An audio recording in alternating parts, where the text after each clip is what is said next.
across the UK, on DAB+, on YouTube, on your mobile, and on your side. This is Talk.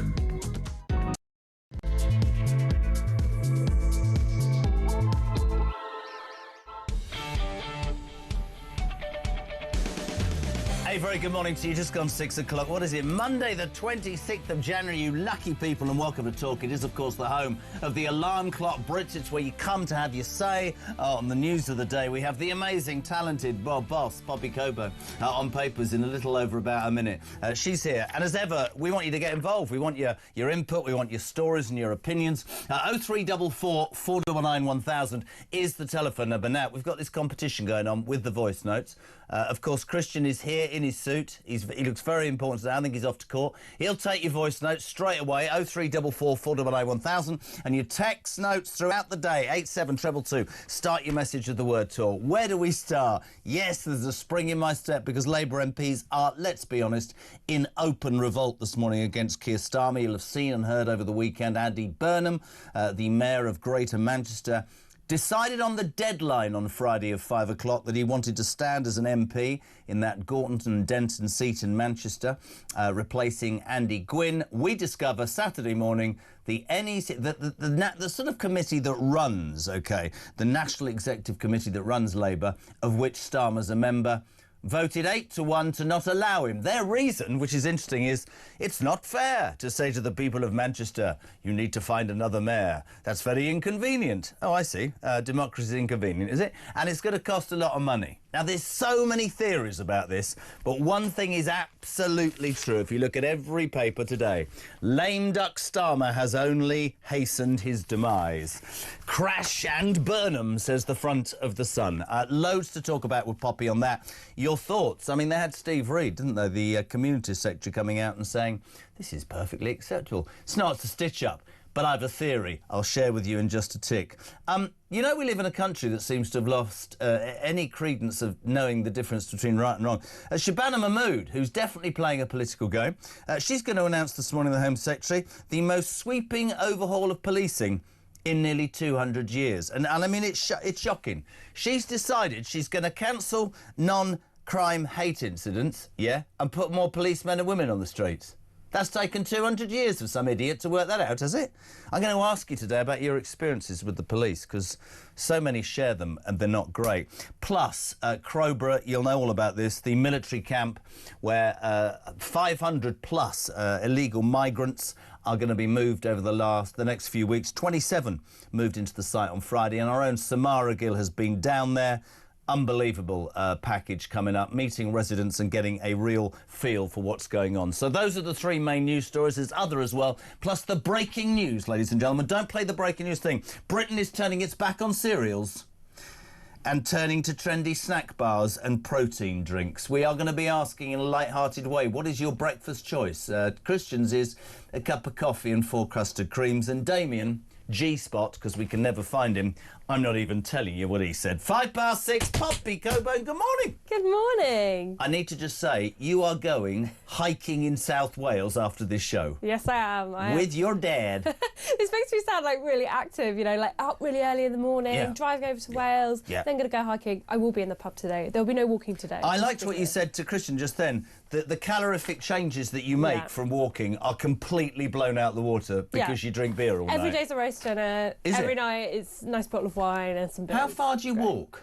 I don't actually know the distance because it's uphill, which makes it seem a lot shorter than it.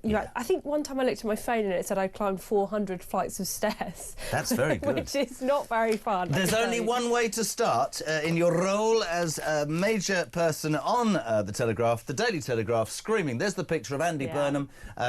Labour in revolt over Burnham's stitch-up. I've got a theory, but I'll let you start. Well, he's got a very plaintive face, Andy Burnham, hasn't he? I mean, he's kind of got the same curse of Keir Starmer in every photo that's taken of him. Yeah. He looks like you've just told him that his favourite puppy has died or something. But he has a very good reason to be upset. He's been blocked by Labour's NEC from standing in this big by-election fight. I mean, they blocked him for one reason only, which is he's made it pretty clear he wants to do a leadership challenge against Keir Starmer. And given how unpopular Keir Starmer is, not just within the entire country, but within the Labour Party, he would probably win that by-election. It's quite interesting, the setup of the NEC. We should share this with people. Yeah. It's made up of 10. The Home Secretary, Shabana Mahmood, who I absolutely tell you was on manoeuvres, abstained. Yes. She went on camera, I think, before the vote and said, Andy Burnham's a tremendous politician and Keir Starmer's a tremendous politician and everybody's tremendous, and then abstained. Yeah. 8 people voted against Burnham, including Starmer, including the chairperson of the Labour Party, Anna Turley.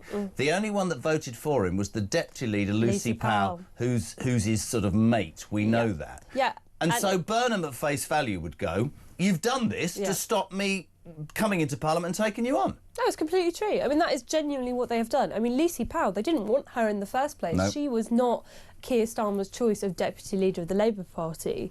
I mean, at least with Shabana Mahmood, she has the excuse of saying she's the leader of the council, so, oh, well, can't vote, it's against procedure. But apparently she was being quite cunning, because originally they were going to block him on procedural grounds. I know they've said it's because of money and everyone in Manchester wants him to stay mayor. But there were reports to the press they were going to do an all women shortlist. Although it's the Labour Party. He so could be a woman, though. Let's not be disrespectful. He's got a penis, he could be a woman. Why didn't he just put a dress on? I literally said Andy Burnham in a dress could have been, you know. There's a guy called Steve Reed, and to be fair, this sort of annoys me more than most things. I know Steve Reed. Steve Reed used to come on Drive Time Weekly with me. Since he became Community Secretary, as with other Labour people, won't even respond. Yesterday, he came out and he... Just have a... This is the Community Secretary defending the fact that, well, democracy isn't rife in the Labour Party. Have a watch, have a listen. Voters don't like elections that come mid-term. People voted in Greater Manchester overwhelmingly for Andy Burnham to be their mayor 2 years ago. For a 4-year term, he's only halfway through. Under the Labour Party rules, any mayor that wants to seek selection for a parliamentary by-election has to get permission first. On this occasion, the NEC has decided against it because it would inconvenience 2 million people who only voted for their mayor 2 years ago. I mean, I don't want to be rude, but these people are absolutely unbelievable. You look at that and you go, you just want to keep your job for 2 years, do you? Also, sorry, people don't like elections during their terms. Isn't this the party that has cancelled literally, I think, millions of people having the right to vote in their local elections on the most ridiculous fake... Oh, it costs too much money. Well, I'm glad as a taxpayer that you've run out of my money to have an election. Why are you having a by-election Why are you having a by-election? The whole thing is a con job. And we were talking about this, Chris and I, on Friday. Starmer was buggered. There's no other way of putting it. Sorry, right from, Notting Hill, completely, because damned if he did and damned if he didn't, which is his own mess, because if he'd allowed him, there'd have been a rage and he'd probably have lost it, and if he doesn't, the left are going to go nuts. I've got a theory about Andy Burnham. Good morning to Benjamin, who says, no mention of you, by the way. People aren't texting about Poppy today. Morning, Jez. No mention of Poppy Coburn. Burnham looks like a Thunderbirds doll. My question is, who's pulling his string? I mean, that is a pretty good analogy, isn't it? Dave, I knew this was coming. Morning, Jez. No mention of you. Burnham should stand down as mayor, then stand as an independent. Surely the King of the North would walk it, causing a double blow to No Idea Keir. All I want is a bloody breakfast club. Well, there you go. I mean, that's interesting. I have to say, though, you're the... Bill. Hi, Poppy. I think, honestly, really, I think that Burnham could stand as an independent, then look out for Starmer. That's 2-1. I've got a theory, and you're a journalist and I'm not, so you might consider this to be barking mad. Starmer Friday hasn't got a leg to stand on. He's damned if he does, damned if he doesn't. It's no lose for Andy Burnham. No. I suspect Andy Burnham and his cronies knew absolutely that he was going to be turned down. But you stand and you become a martyr. I actually think that if the mayoral election was held, they'd lose to Reform. I think that. I don't think there was any proof that he would win the seat in a by-election. The Greens are quite strong, and Reform, and the Tories and Reform, however you think about that. This suits Andy Burnham down to the bleeding ground. If he hadn't stood, he'd have been called a coward. I mean, I couldn't agree with you more. I think this is an incredibly calculated move on the part of someone who has proven to be an incredibly calculating politician throughout his 30 years in the Labour Party. I mean, I think you're right that there is no guarantee that he was going to win this by-election. The Greens and Reform were the two parties who were really in contention here. Wasn't Roman Polanski's son rumoured to be standing? His son? Zach Polanski. Zach Polanski. No, I'm just making it up because it just gets Here we go. This is the fake news. This is the fake news. You've got to watch out because you nearly got me there. Yeah, I know. Well, but what's going to happen here is that if the Labour Party loses this by-election, which I think is very likely, everyone in the party is going to go to Keir Starmer and said, you had a popular candidate in Andy Burnham and you didn't let him run, and now we've lost this by-election. You're shambles. How can we rely on you? This is going to be ahead of the May elections as well, don't forget, because they're expecting it 6 weeks before the May elections. Everyone's going to go, if we can't even hold on to this by-election, we're going to get wiped out across the country. Which they are anyway. In the few elections that we haven't cancelled. Yes. And there's going to be more questions and more pressure on how do we get rid of Keir Starmer. I think for people like Wes Streeting, it's going to be the impetus to really get that leadership challenge going. Note that Wes Streeting this weekend, by the way, was defending Andy Burnham. Of course he was. Said that he had a right to run in this election. Of course he did. He's got a reason to want to say that. I don't think he knew. I think he thought he's not got a chance in hell of winning. But he wins as well. I think the whole thing, the way the deck of cards have fallen, Starmer is boxed into a corner. Yeah. Burnham is now a martyr, OK? Streeting allegedly has upwards of 200 MPs who are prepared to back him. If you're Wes Streeting and you've got one chance in life, if Burnham's not in Parliament, he will defeat Keir Starmer, right? And he'll become Prime Minister, I suspect. Or will he? Could it be Ed Miliband, who also apparently did a deal with Burnham to be Chancellor? And then there's Orange. It's fascinating. And actually, people always say to me, and you know more than me, that the Labour Party doesn't get rid of leaders like, like the Tories. But I think they are definitely going to... we've got a voice note already. I was going to say, hi, Poppy. Morning, Sean. Morning, Jeremy, Christian and Poppy. Sean from Leicester. I am en route to Bristol from Leicestershire. Please give me some good news, mate. Don't have me shouting at the radio all morning. Anyway, great show already. Catch you later. There's absolutely no good news. And having my first daughter was born in Bristol, and I've got some advice for you. If you do see grass in the middle of the motorway as you approach Bristol, it's not necessarily a dual carriageway. Burnham, says Bill in Cheshire, never trust a man who dyes his eyebrows and hair. Oh, we're talking about Burnham.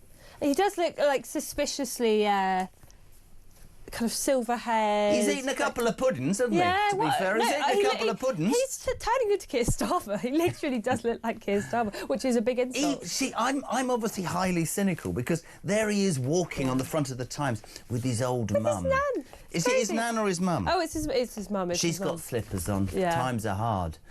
Do you know, you made a point. Has he done a good job in Manchester, though? Well, I think by all accounts he's quite popular in Manchester, but this is Andy Burnham's problem. He's popular in Manchester because he doesn't have to make any tough decisions. He really doesn't. No. He's fantastic at comms. What he's managed to do is take over the bus service, for example, repaint the buses, rebrand them, get them running better.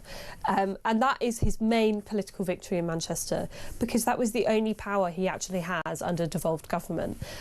If he is the leader of the Labour Party at a time that the Labour Party are about as popular as Howard Shipman, I don't think he is going to maintain that ability. He is not someone that likes to make difficult decisions. I'm sorry, I think it suits him down to the ground. Yeah, I think this whole thing has fallen in his favour and Streeting's favour. I think he can sit there and plan. The only thing for him is he probably won't be Prime Minister. No, I don't think he will. But why would you want to be a Labour Prime Minister right now? I mean, seriously, why are these people gunning for this job at the moment? But then if you know that genuinely, if you're Streeting, if you know that the game's up in 3 years, I mean, I think already 18 months in, they're like the Tories at the end of 14 years. I don't think they know that there's a cat in hell's chance of them. Yeah, they want to go. Giving themselves down.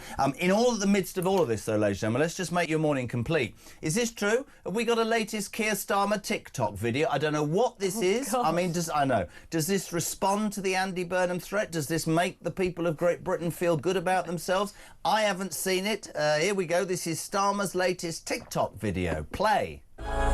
Yo, if I could do it, then whack on you. Get up and make it work. Ain't no way that I'm saying around this now or never. I'm picking it first. You can't tell me that I won't make it. Knew that I had this kiss since birth. Grinding, came out the mud like Roddy. I had nobody, I came from dirt. Still came fuck, I put in the window. Painting a picture when I write lyrics on cool. He's getting on a submarine, he's getting on a plane. What the hell is that baggage? I'm actually going to wet myself. Are you? Is that real? Is that real? That is genuinely... He's putting his glasses on, looking serious if you're listening on the radio, and then we've got sort of images of him on a plane, looking at some islands, probably the Chagos, it's waving goodbye. He's in a plane, showing they didn't push him out. He's cuddling Macron, that's slightly dodgy. Getting out of a helicopter, shame that the blades didn't take his head off, and then he's looking at a submarine saying, oh, where's my crab net? I've lost that. And then he's putting his glasses on That's again. an interesting backing song choice. I've never associated, like, a Do you know kind who of that drill is? rap song with... See, I don't know what Starmer. that is. Drill rap. Yeah. So actually somebody could shout, come on, drill, baby, drill. That's what we need. This is getting worse by the minute. That is genuinely one of the most embarrassing things to see. But this is what the man is completely I mean, sorry, you're about to lose your job and you're making a video of looking at a submarine. You're making like a rap video edit of yourself walking around doing your job. Gary Phillips says, morning, Jez. No mention of you. It shows how low Labour have got if they're looking at Burnham as some sort of messiah. This is indeed the man that lost a leadership contest to the mad net zero Miliband. Not much of a bloody endorsement, is there it? you go. I mean, it is really interesting. And when you talk about political posturing, which is entirely what happens in all parties, it's who's got a piece of the who. And this isn't going to go away. This is not going to go away. Oh, hold on a second. We're going right for it this morning. Morning, Pauline. Good morning, Pauline from Salford, Greater Manchester. Andy Burnham, let's just say there was no guarantee he was going to win Denton Gorton. Absolutely no guarantee, because there's so much anger regarding Labour in this area, in the Greater Manchester area at the moment. I'm not convinced he would have won. So he's got the easy get-out clause with the not being allowed to stand, because he'd have been absolutely trounced by reform. Interesting, see, and there's a Greater Manchester voter here. Thank you very much. Mark's in Norwich, isn't it? The front page of today's Mirror. Oh, is it somewhere here? I'm not really interested. I don't need to go to the toilet yet. Oh, here we are. Strong Starm tactics. Labour civil war erupts. PM blocks Burnham's return as MP and derails any leadership bid. Mayor's supporters furious at move, but Keir loyalists back him. Daily Mirror, do one. Jezza, the front page of today's Mirror newspaper says strong Starm tactics. This clearly implies that they think Starmer is a liar when he claims his decision had nothing to do with tactically keeping Burnham out. When the lefty Mirror is effectively calling our Prime Minister a liar, we can be pretty sure he doesn't have long left. Well, I think that this also just reflects how unpopular he is within the party. Again, I know he's unpopular in the country, but he's unpopular in his marriage, isn't he? He's the worst people manager, I think, that party has ever had. I mean, even his own loyalist MPs, I remember having a conversation with one of them who, even though they were making all the usual arguments for we don't want to get rid of our leader, give Starmer a chance, he won this massive majority, he admitted to me that he doesn't pick up the phone to him. He doesn't pick up the phone to his own loyalist MPs, who are quite small in number now. He doesn't bother picking up the phone to them. It's unbelievable. What does he think his job is? He seems to think it's to go on holiday. He is an over-promoted manager who's not particularly good at managing people. He is not cut out for this job, and I think, as much as I don't think Andy Burnham would do a better job, I can see why he smells blood. I can totally see why he thinks this is the time to undermine Keir, because it's true. I don't think she needs him. I think our Anne should stand. I genuinely think our... I think political... You see, all the games that go on in your head, suits Streeting, suits Burnham. Burnham's not getting into Parliament. Think about Rayner now, she was going to be his deputy. Listen, we'd love your thoughts on this. 0344 499 1000.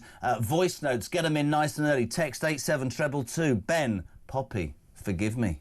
I was premature with my Thunderbirds message. It was before you graced our television, looking gorgeous. I'm a proud gay man, but you, Poppy, could turn me straight. Wow. At 6:20 in the morning. Paul in Hitchy, morning, Poppy. I don't want anything, just messaging to annoy Jez. Love you, Poppy. Kiss, kiss. Please be on every morning. Richie, hi, Poppy. You're looking beautiful this morning. Oh, morning, Jez. You brought this on yourself, you know this. Honestly, what is going on? Is this your friends? We want Starmer to stay. We don't want anybody in who could turn this rubbish government around. Starmer will see the Labour Party's demise, hopefully forever. Shane, honestly, I'm not even reading them out now. There's a sort of cabal of Poppy fans out there. She loves it, don't you? You brought this entirely on yourself this morning. It's lovely. I know it makes you feel better about yourself. Right, so Starmer, Burnham, he's a lame duck. Burnham's a martyr. Streeting's circling. Angela Rayner. It's fascinating. Do you genuinely, before we go to the break, do you think he will be gone before the year is out, Keir Starmer? Because it's never happened to a Labour... It just doesn't happen to the Labour Party, does it? I cannot see after... I think it will happen after May. I cannot see him surviving that. I think it's going to be an absolutely brutal wipeout for Labour. I think they're going to be gone for most of the country. And I just don't see how he recovers from that. I actually believe that Kemi Badenoch now has a pretty good start of staying in, now that Robert Jenrick's out of the tent. But Keir Starmer, I'd say 90% he's gone by the end of the year. Very fascinating. 6:22. So you're waking up to the news that the Labour is in open warfare, civil revolt happening. Keir Starmer boxed into a corner, blocks Andy Burnham. Burnham's now a martyr. Wes Streeting's apparently sort of circling, getting ready. The idea that the Labour Party think we're that thick. What did Steve Reid say? The people of Greater Manchester don't want the inconvenience of having to vote again. Really? I didn't know that democracy was inconvenient. When we come back, we'll talk about how the Home Secretary, who's also on manoeuvres, Shabana Mahmood, has decided, Pops, right, that the way to improve law and order on the streets and get the law back to where it should be is to avoid, what do they call it, non-hate crimes and concentrate on putting policemen and women on the streets. So great they finally figured it out 20 years later. Who bleeding knew, Sharon? Morning, Poppy. It's an absolute disgrace that the Labour governing body has blocked Andy Burnham from becoming an MP. It just shows how corrupt and selfish this government is, especially Starmer. Are they not supposed to be working for us, the British people, yet they continue to work for themselves? Andy Burnham is definitely no saviour. Don't be fooled. He's not as popular as you think up north. Also, this Greater Manchester mayor had 2 or 3 boroughs which are the original rape gang HQs, and his response, along with the local MP and cheerleader Lucy Powell to them over the years, has been abysmally bad. Not a good look and no excuses. The only legacy he will leave in Manchester are several high-end apartment and office blocks built. That's really interesting because, you know, the press will build somebody up. And let's not forget, before we go to break, he had a chance at the party conference and he balls down, didn't he? Humiliated. Literally, there's a great photo of him walking literally with his tail between his legs as Keir Starmer was giving a speech. So he's failed before. Let's not forget as well, he was outmanoeuvred by Jeremy Corbyn in 2015. So he's not that much of a genius. I know what it's like to be outmanoeuvred and be called Jeremy. 6:24, back in 3.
I was sat in the tent and he was showing me through photos of his phone, scrolling through.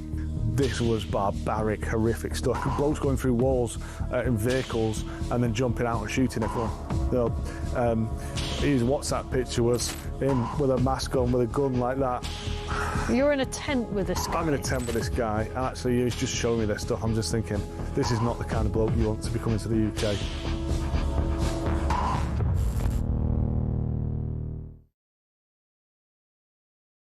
Across the UK, on DAB+, on YouTube, on your mobile, and on your side.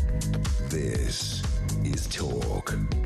Welcome back, 6:25. We're live across the UK. This is Talk Breakfast, and the amazing Poppy Coburn from the Daily Telegraph is here.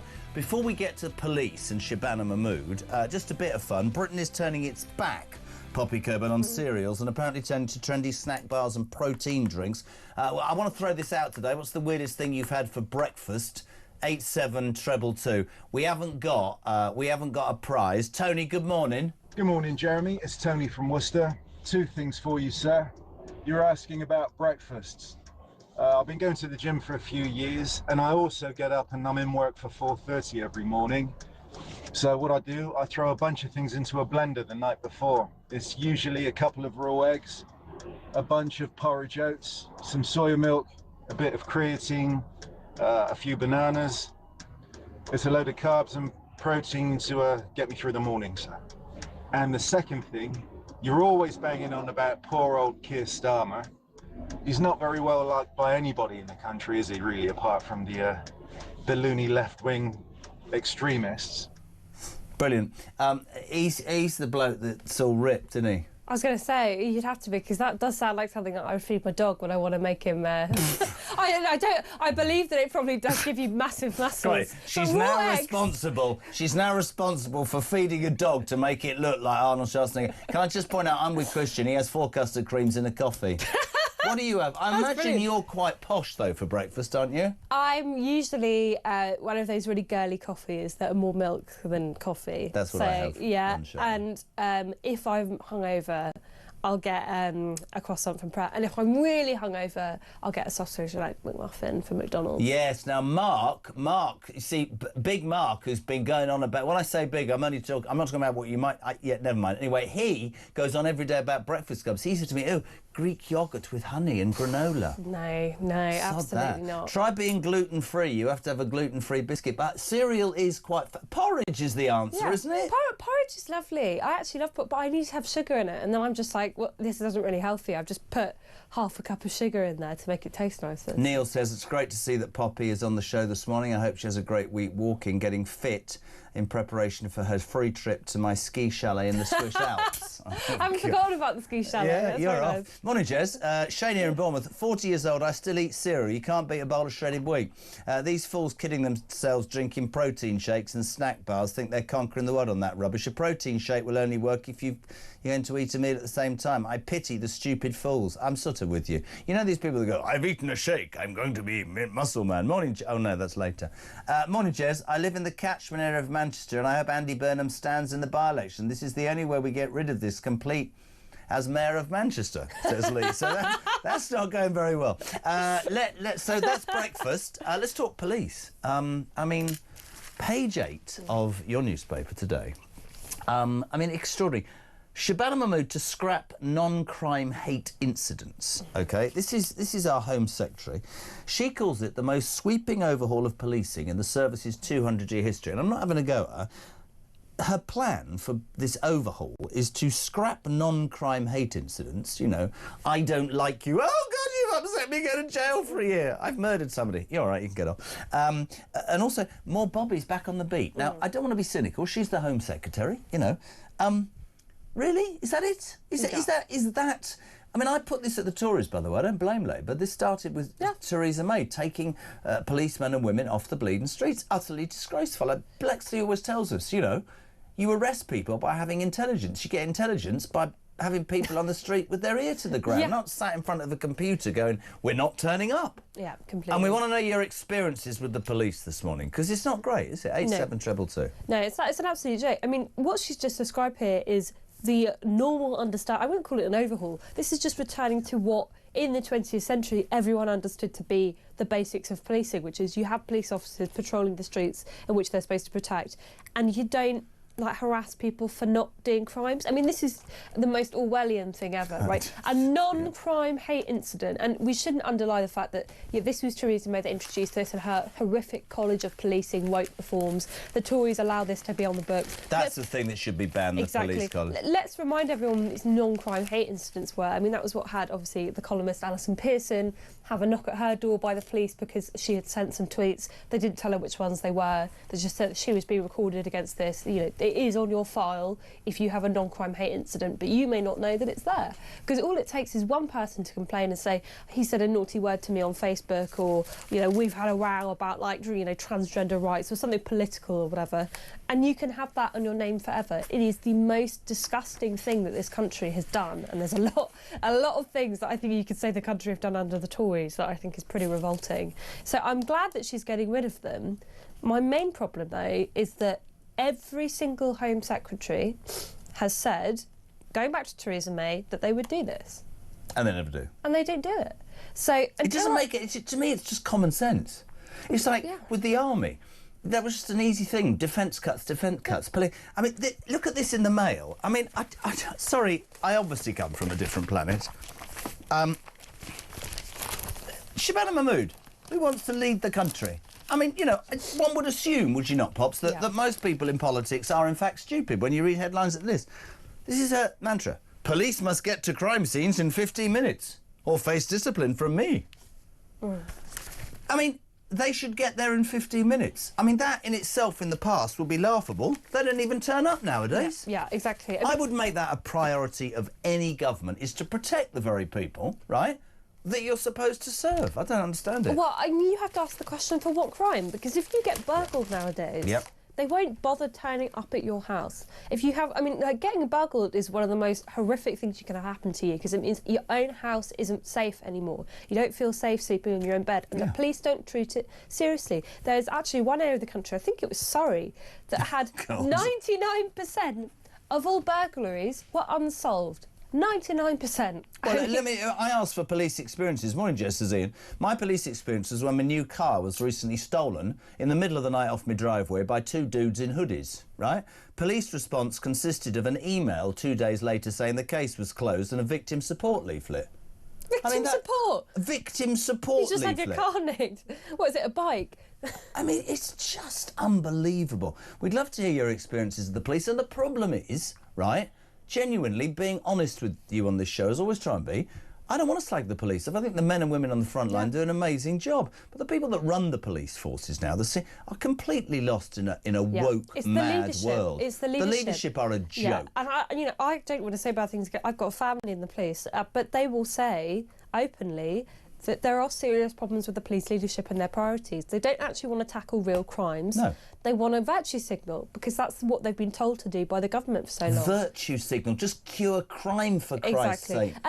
It's frightening. I think I've said before to you, I had an incident on the tube where some nutter was really harassing me and actually tried to assault me, grabbed at my neck. And the police did nothing. Nothing. Yeah, I mean, he grabbed at your neck and the police did absolutely nothing. Did nothing. I had a full description. I knew exactly where I was. I literally knew where I was. I knew the train. There would have been CCTV all over the station. Did nothing. They did nothing. They sent me an email, I think 2 weeks later, saying, due to insufficient evidence, complete rubbish. I give them all the information they needed. I was on the phone for 3 hours. We're closing your case. I mean, who are these people? What kind of job do they think they're doing? If an assault is not a crime that they're going to go after, what crimes are they going to bother to go after? Apparently non-crime hate incidents. So Mahmood is shocking us all today. We'll have more men and women on the streets, right? We'll try and turn up within 15 minutes, right? And stupid crimes are going to be thrown out, and we're going to concentrate on the real things. What's your experience of the police recently? 87222. Hi, JK and Poppy. Is she your daughter? No. No, she's not my daughter. What we need now is the High Court to tell Starmer that all elections should go ahead and he'll be gone by Easter. Do you know what Brian in Aberdeen's just said? Morning, Poppy. Talking of lame ducks, you frankly need to get yourself a better paper reviewer, darling. Enjoying your show, though, Poppy. Oh, right, I'm the paper reviewer now. I like that. He's gone red. He's gone red. Chagos fiasco, what? So how come Hermer and Starmer suddenly discovered the 1966 treaty? Where did they find it? Down the back of their Chinese sofa. That's true. That's another story about Chagos, which we'll talk about. Rogers in Hounslow, I actually said... This is genuinely true, and we haven't paid him to say this. I actually look forward to Mondays for the first time in my life. Thank you for your brilliant show. Do you want to just come on every morning? Can you just come on every morning at 6 o'clock? You'd be disturbing my sleep, but I would enjoy it. I love it. Well, we'll have a word. What does he say? Morning, Jezza and Poppy. New TikTok video with Starmer to me seems very war-orientated. I hope for many reasons that never happens, but if it does, we have Starmer for the duration. This makes Starmer calculated, dangerous and a dictatorship. Listen, I'm going to play it again, right, because I'm going to go with Mark in Croydon. Listening on the radio and Starmer's TikTok song nearly made me spit my bagel out and my pre-breakfast workout drink. Oh, no, I'm having a fag. If you don't know this, right, this is brilliant, right? This is Keir Starmer. In the midst of Burnham and the left wanting him out, most of the country wanting him out, I mean, every bugger wants him out, his response is to create a TikTok video with what sort of music? So like drill rap music. If you're going to listen on the radio, it's just got warships and him stood next to a submarine going, oh, that looks big. Have a listen, have a watch. Yo, if I could do it, then whack on you. Get up and make it work. Ain't no way that I'm saying around this now or never, I'm picking the first. You can't tell me that I won't make it, knew that I had the skills first. Grinding, came out the mud like Roddy, I had nobody, I came from dirt. Still came back, I play in the window, painting a picture when I write lyrics, so call me a rapper. Sorry, I'm still really lost. Look, remember, someone got paid to make that. That is someone's job within the Labour Party to make that video. So there you go. That's not a joke. That is that really responds to everything going on in the country. You're not allowed to vote. Your taxes are absolutely all over the place. There's no police. I've been ridiculed internationally. I'm sorry your life's in the toilet. There's migrants all over this country.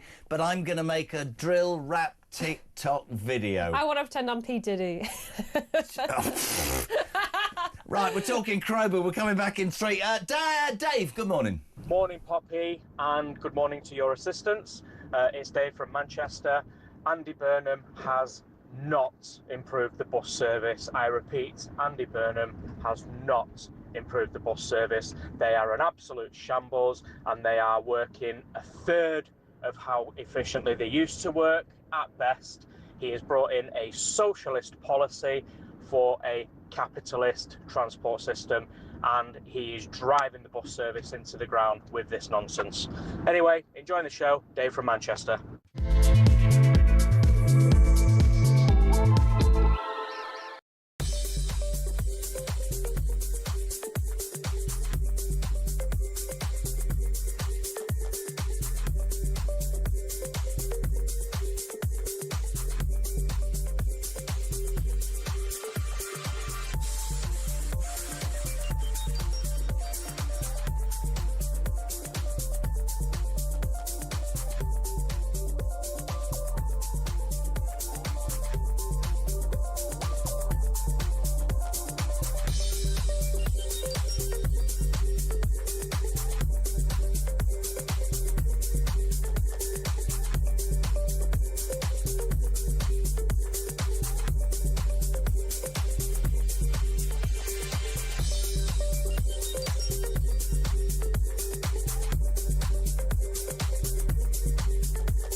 Across the UK, on DAB+, on YouTube, on your mobile, and on your side.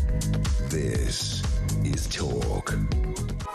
Welcome back. Now, for all of you who think that Poppy Coburn is the answer to radio's future, we've just done a deal during the break, and you'll be delighted to know, for the man who said his Mondays are made, because Pops is here between 6 and 7, every week from now, and she's going to be here on Wednesdays as well, right? You're going to be sick of me. Monday and Wednesday, Poppy and Jezza from 6 o'clock. Dimitri, he says, my breakfast at 4 a.m. is an orange-flavoured twirl and a Zero Shark energy drink. Now, that's more like it. That's a proper right, breakfast. Man. That's a proper breakfast. Is it? Yeah. Dan's in Kent. Morning, great show, Poppy.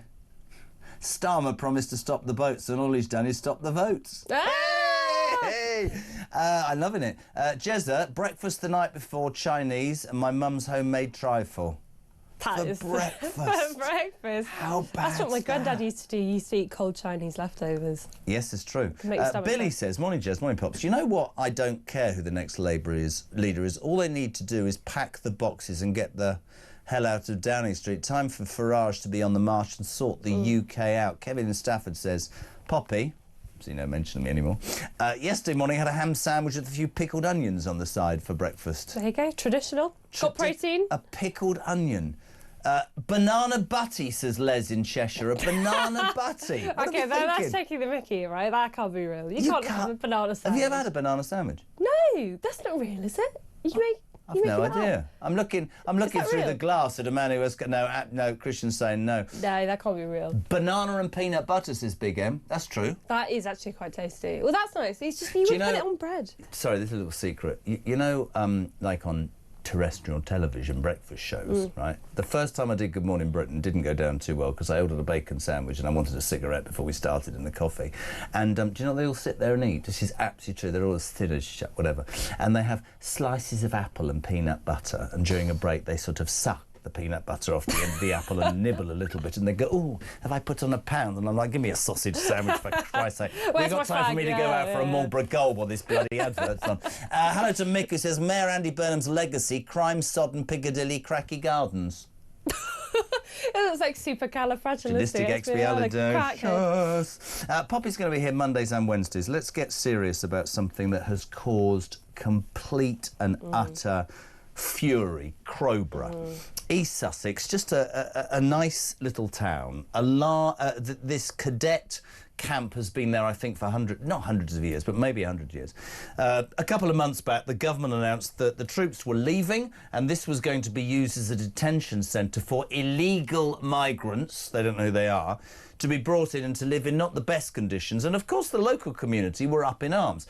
We got Samara Gill, our roving reporter, and we'll play the bigger package later, but this is a tease of what she's bringing to the show this morning. This is her this weekend at Crowborough. Have a quick look.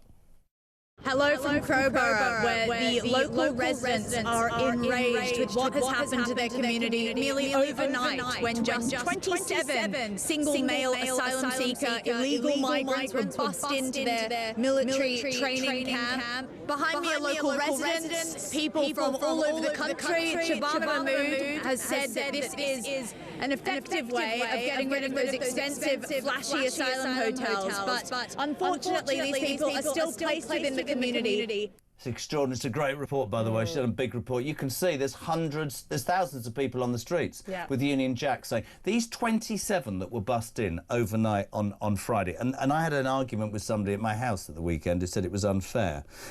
They moved in, 540 in total will make it. This has been 3 months of marches. They saw a private GP by 9 a.m, the 27 of them. They got a brand new mobile phone by 11 a.m. I don't care if they get rid of me for what I'm about to say, right?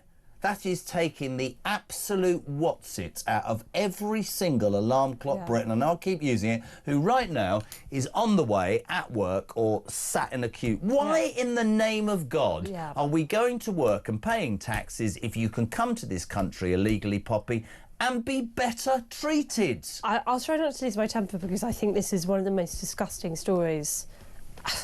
The reason why it's so appalling is that the government, they know this, that they are actually putting lives at risk here. And that's not hyperbole. This is just a fact. They are putting these men and they are going to put lives at risk. And the reason I bring this up is, you may not remember this because it was just one of many stories, but there was an asylum hotel that opened up in Altrincham.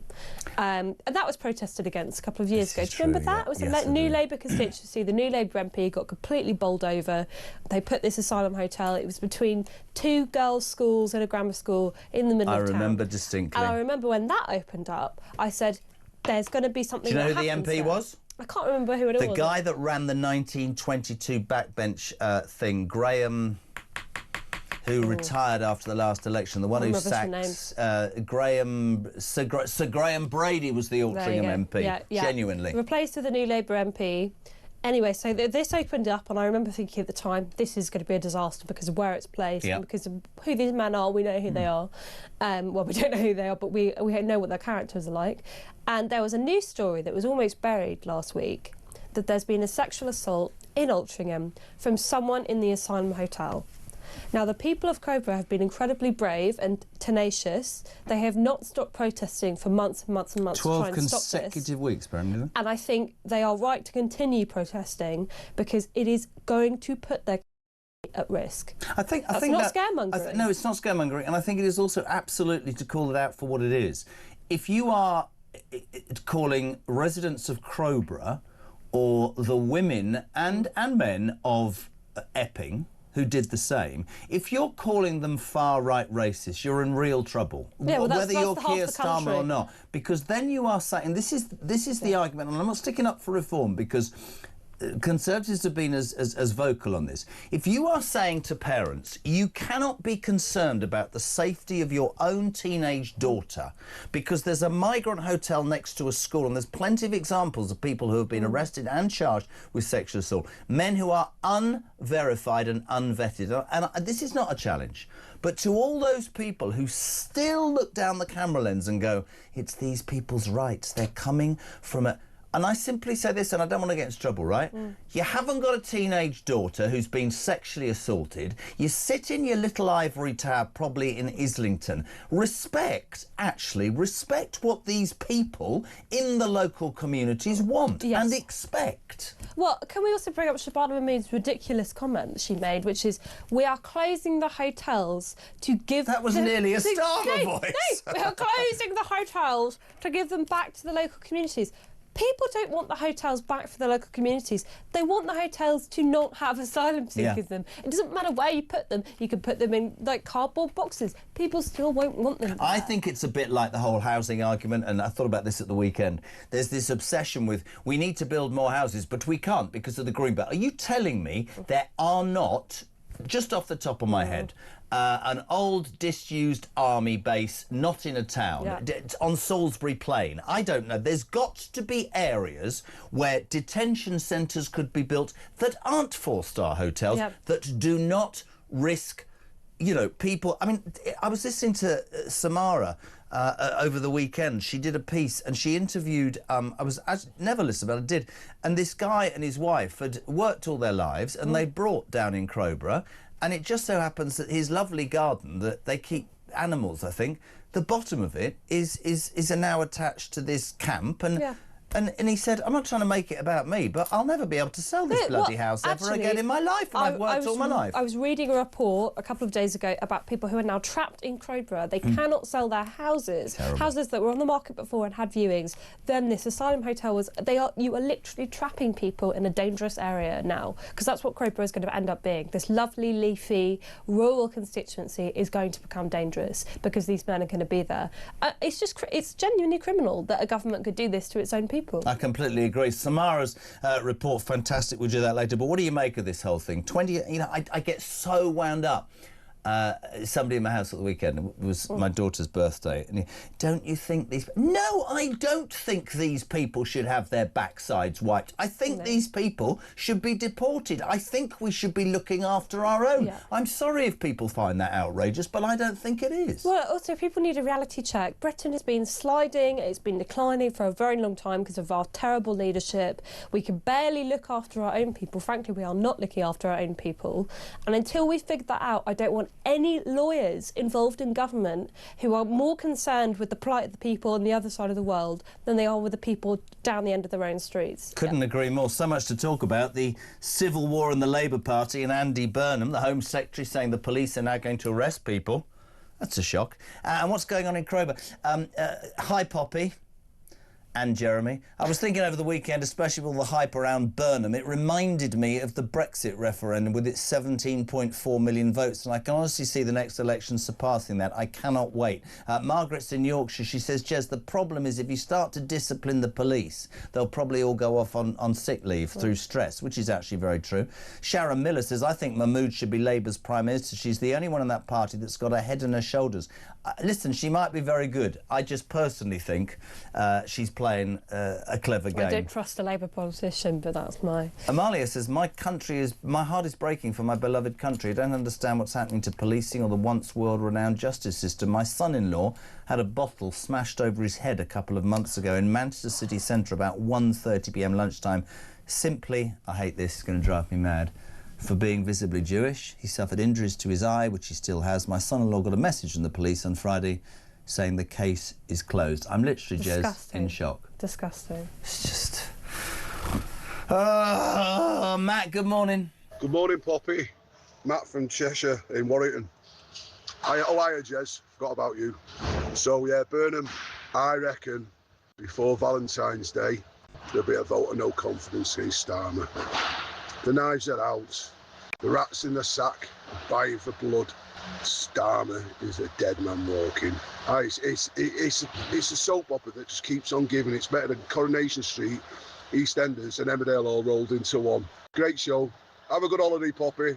Don't walk your dad too far.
the UK.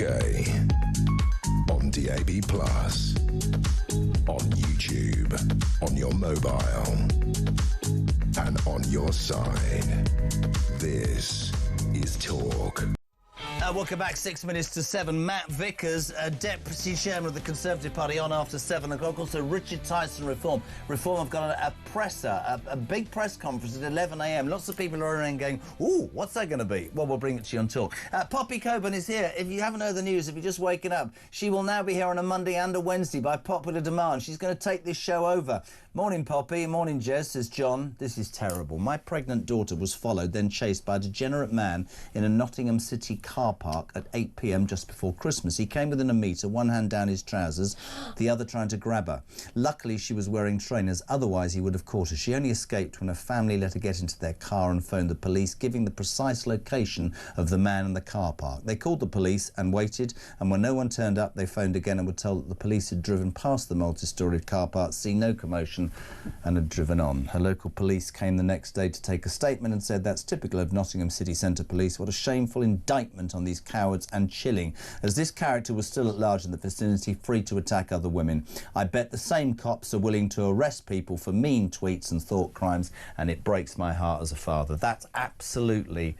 That's so frightening. So bad, that is man. so... And that's the reality. It's like a horror film. Yeah. And if you're waking up today, the big news from Shabana Mahmood is she's going to change. The biggest change in 200 years of policing, scrapping non-crime hate incidents, getting more bobbies back on the beat. Do we believe it? This is a story I have to do before the end of the hour. Page 13 of The Sun. Thomas Grodfrey, great journalist. 13,000 pedos dodge prison. Like... Hugh Edwards. Nearly 13,000 paedophiles who hoarded child abuse images, just like Hugh Edwards and David Coote, have avoided jail in the past 5 years. How is that right? Yeah, I mean, I'm just looking at one of this little bar chart. In 2004, 52% of people were jailed. Now it's 17%. 17%. How can that be right? If you've got serious... I mean, as with Hugh Edwards, he had category... or the most high category of the worst images. Still getting 200 grand a year pension, right? I mean, seriously, how can we say we take child abuse seriously in this country? You know, have we really moved on from the era of Jimmy Savile if this is happening? It's frightening. Lorraine in Newcastle. My 80-year-old mother was knocked over by an idiot who was driving his electric bike at speed the wrong way down a cycle lane. It's a vanity project by Newcastle City Council. She ended up in hospital with a badly broken wrist. She has been told it could be up to a year to recover. She's still not able to drive. This has had a huge impact on her physically and mentally. She's 80. The police said they would phone back so they could make an official report. We're waiting. It's 4 months. Yeah, it's disgusting. That's terrible. But the thing is, people like that who are riding their bike on the wrong way, life is lawless for them. You know, they can shoplift. Absolutely. They can shoplift. They don't need to get insurance. They can have a souped-up bike. They can bump through the barriers if they're going on public transportation. They can harass you in the street if you look at them the wrong way. That's an 80-year-old woman. Yeah, no consequences. Burnham's everywhere. Kitty, good morning. From Kent here. I love your Monday show, and it's really good that you've got your guest Jeremy on. Just wanted to make a comment about Burnham and Starmer. Really, they're two cheeks of the same. Both vying to be the left cheek, really. And they're both a disaster, both hate our country, and I think both protecting the same demographic. I can't stand either of them, and neither of them deserve to be Prime Minister. What was the bleeped out word? Should we have a little competition? I can think of something. I know. Interesting though, isn't it? I mean, you know, just in an hour, real anger amongst the left about Andy Burnham's stitch-up. The rest of us sort of looking at it thinking, have we really got another 3 years of this? A Home Secretary who definitely on manoeuvres going, I'm going to change the police, but some terrible stories, and we do want to hear them. What's your experience with the police? I mean, that 80-year-old old lady being knocked over, the bloke's daughter. No, it's outrageous. 87222, and also the Crowborough stuff. We've got more from Samara Gill. And the big news this hour, my friends, is that I have bowed to public pressure. Poppy Coburn will now be here on a Wednesday morning. Thank you very much. You are going to get sick of me, though. I'm going to get messages saying, but not this Wednesday, because she's going walking now. Yeah, are you literally going walking now? Climbing, yeah. Well, I mean, it's a 5-hour drive. But you're going to get home, right? Yeah. And what are you going to have for breakfast today? What have you had for breakfast Well, I was really inspired by the salad cream and pickled onion story, so maybe I'll tuck into that. Vicky in Bournemouth says, I'm eating a banana sandwich right now with lots of butter and sugar. Is that real? Is banana sandwich? I feel like someone's pulling my leg here. I've never had a banana says sandwich. Simon, sliced banana on toast. Oh, well, that makes a bit of sense. Banana on toast, but a banana sandwich would be all mushy. Dave says, morning, Poppy. I have 3 eggs for breakfast, but they sometimes are cream eggs. which is the type of thing we want to hear. Pops, listen, have a great week. Enjoy. Really? I will. She'll enjoy the pub. You've left me with a nice image there. Of, but from next week, she'll be on 2 days a week. We love having her on. Deputy Content Editor at The Telegraph. Poppy Coburn, thank you so much indeed. Have you got hiking boots? Yeah, big ones. Thick socks? Bright pink as well, yeah. Bright pink boots? Yeah, you'll see me on the mountain. All right, Dave. Anyway, there she goes. We're heading to the news at 7 in the next hour. Matt Vickers, Deputy Chairman of the Tory Party, responding to everything that's in the news. Richard Tice, there's a big press conference from Reform this morning at 11 o'clock. And John McTernan, former advisor to Blair, actually, talking about the civil war that is taking place. And I'm looking at Poppy Coburn and I'm thinking, Wales, hiking. I'm going to Portugal on Thursday to see my son who's playing golf out there, and guess what? It's raining there as well. Right, 7 o'clock, almost news on the way. 87222 for your text messages, and we will be back after news at 7, which is next.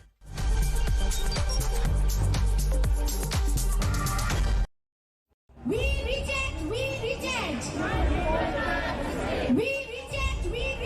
Behind me is the highly controversial location for the proposed super embassy. Tuesday is the deadline. Yes, this would be the biggest embassy in Europe if approved, if Starmer bows down to Beijing, as these protesters are saying.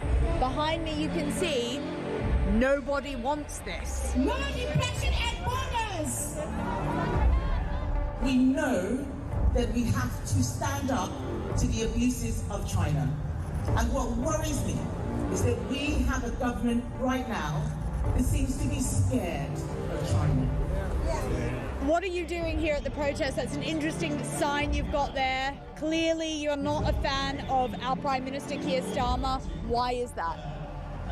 He's kowtowing to the Chinese government, right? A dictator regime. Robert Jenrick defected to Reform yesterday. He called the Conservative Party and Kemi Badenoch a leader with no backbone. She's obviously shown up here today and done a speech. It's kind of unprecedented to have that sort of flagrant support. What did you think about her speech and her backing this? I think any party backing our cause, like going against the building of the embassy, I'd say we welcome them. Why are you here today? So I'm Tibetan and I'm here to oppose the Chinese mega embassy being built here. Unfortunately, we think the UK government might allow this to happen, and I think it sends the wrong message to people who have been oppressed by the Chinese government, who are still being continuously oppressed in free countries. There are lots of Chinese decisions which are being followed by Chinese police states.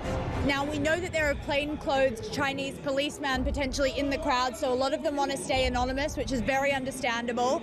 Why are you here today? Because it's very simple. It's no mega embassy, and it is absolutely unacceptable because this is a very peak area, and I don't think any one of the country they will have choose one of the peak area, prime area, and make it to their one of the I think it's the biggest embassy in Europe. So this is absolutely unacceptable. This government is engaging with China confidently and pragmatically and challenging them. Across the UK, on DAB+, on YouTube, on your mobile, and on your side. This is Talk.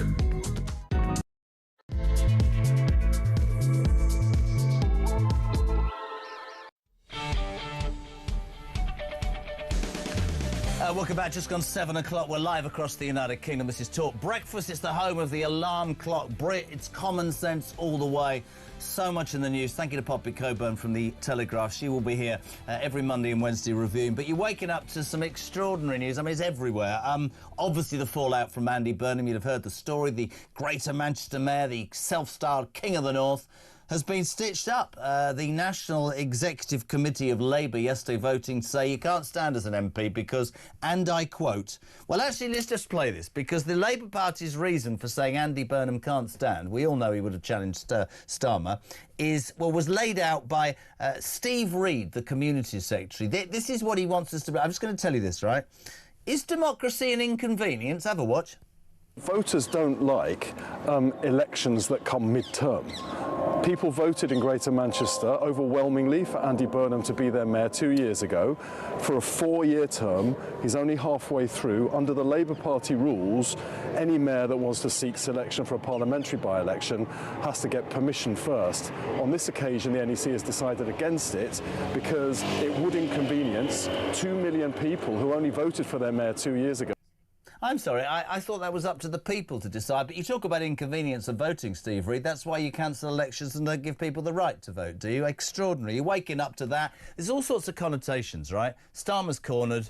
Wes Streeting's clapping because Burnham's not in Parliament. And Burnham's probably really happy because he's become a complete martyr now. You're also waking up to the story that the Home Secretary Shabana Mahmood is today going to announce the most sweeping overhaul of policing in 200 years. I woke up, I thought this is going to be brilliant. Her answer is to cancel non-crime hate incidents. You're horrible. Oh, God, I'm under stress. All right, you know. And put more bobbies on the beat.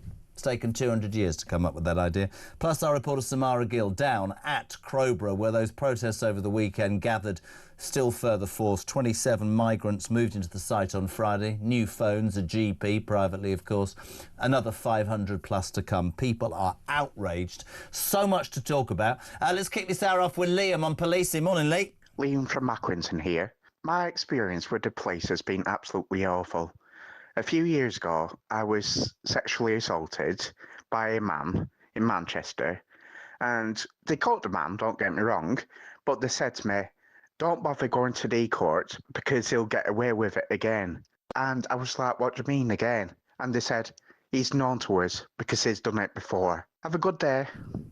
I mean, some of the stories that we're hearing this morning about how the police are letting people down. I'd love to hear your experience. We heard from the 80-year-old lady who got knocked over and has broken a hip and won't probably recover for years. The police have never got back. The man whose daughter was attacked in a multi-storey car park. The police have never come back. 0344 499 1000. For those voice notes to Christian, please, and text to 87222. We'll say a very good morning to a man who might be the Deputy Chairman of the Conservative Party, but also has the policing brief. Matt Vickers, good morning. How are you? Oh, God. Good morning, Jess. I got in this morning. I didn't start till 6:30. Yeah, you're in the dark again. Where are you? Are you all right? You look like you're in the middle of nowhere. We're outside the office. We're outside Parliament. It's pretty cold. It's not as cozy as usual. All right, we've got a problem with the sound. We're going to come back to you. We're not saying that badly at all. We will come back. Loads of people, by the way. This is interesting. Loads of people. Liam in Bolton. Morning, Jez. I have family in the police. Lots of stories going around of woke junior officers making formal complaints and in some instances arrests against their own superiors, leading to dismissals and sacking. These Generation Z recruits will spell the end of the police service in this country. James Hill, good morning. He says, I'm in Exeter, regards the police being useless. Jez, my wife's car was hit in a retail car park whilst parked 6 months or so ago. The hit and run incident was reported to the police as there was £1,000 worth of damage. It should have been an easy one to solve. The car park was littered with CCTV cameras. Instead, we've heard nothing, and we had to cough up £1,000 to get the damage fixed. It's utterly pathetic. It is letting us down. This is Dunk in Salford. He says, Jez, so Keir self-harmer won't let Burnham in the House of Horrors. What a shame, because he's useless and we might have cleaned up Crackadilly Gardens in Manchester with a new mayor. I think Poppy should stand. Brilliant. The other light-hearted. Are we trying again? We're going to try. All right, let's go back. Are you back now, Matt Vickers? Hello. I'm back. Can you hear me? I can now, you see. This is what happens, you see, with your party. As you sink still further in the polls, the ability to pay the electricity bill is going... No, I'm joking. Matt, can we start seriously? Before we talk about the Labour Party, can we talk about Shabana Mahmood? The Home Secretary will announce this morning what she's called the biggest sweeping overhaul of policing in 200 years. She's going to scrap non-crime hate incidents, hurrah. She's going to get more bobbies on the beat. She believes, if you read the Mail, that the police should be there in 15 minutes. Now, you know, I put a lot of this at the door of Theresa May. I think it's been a disgrace, and I think the College of Policing is a disgrace, and I think there's senior police who are responsible. But some of the stories already this morning, mate, are an absolute national shame from people who would expect, with what they expect, the police to be there to protect us. And I'm sure you'd absolutely mirror that, right?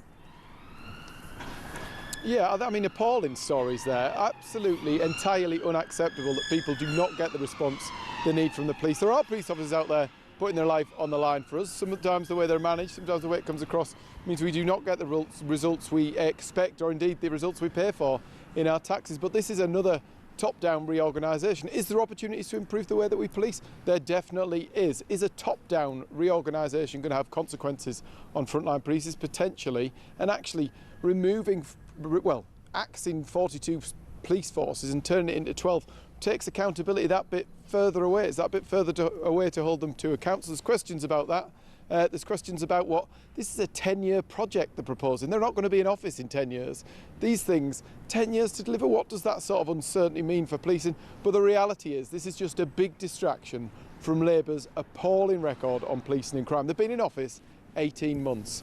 We are 1,300 less police officers on the front line. Police forces across the country this year facing a £500 million shortfall. They've decided to let dangerous criminals back out onto the street early, and the end result, everyday crime like shoplifting is on the surge. It's up 13% since Labour came to office. It's not acceptable. Everything's going the wrong way. There are concerns that this is a distraction. We wait to see the details. Tony from Newcastle, and I'm going to put this to you back because I think it's really interesting. I wouldn't be surprised if it comes out later that most of these crimes are not being investigated because the police think Rotherham don't want to upset certain groups, think of the rape gangs, but that's the world we live in now. It's absolutely insane. Why are police not policing and looking after the people who live in this country?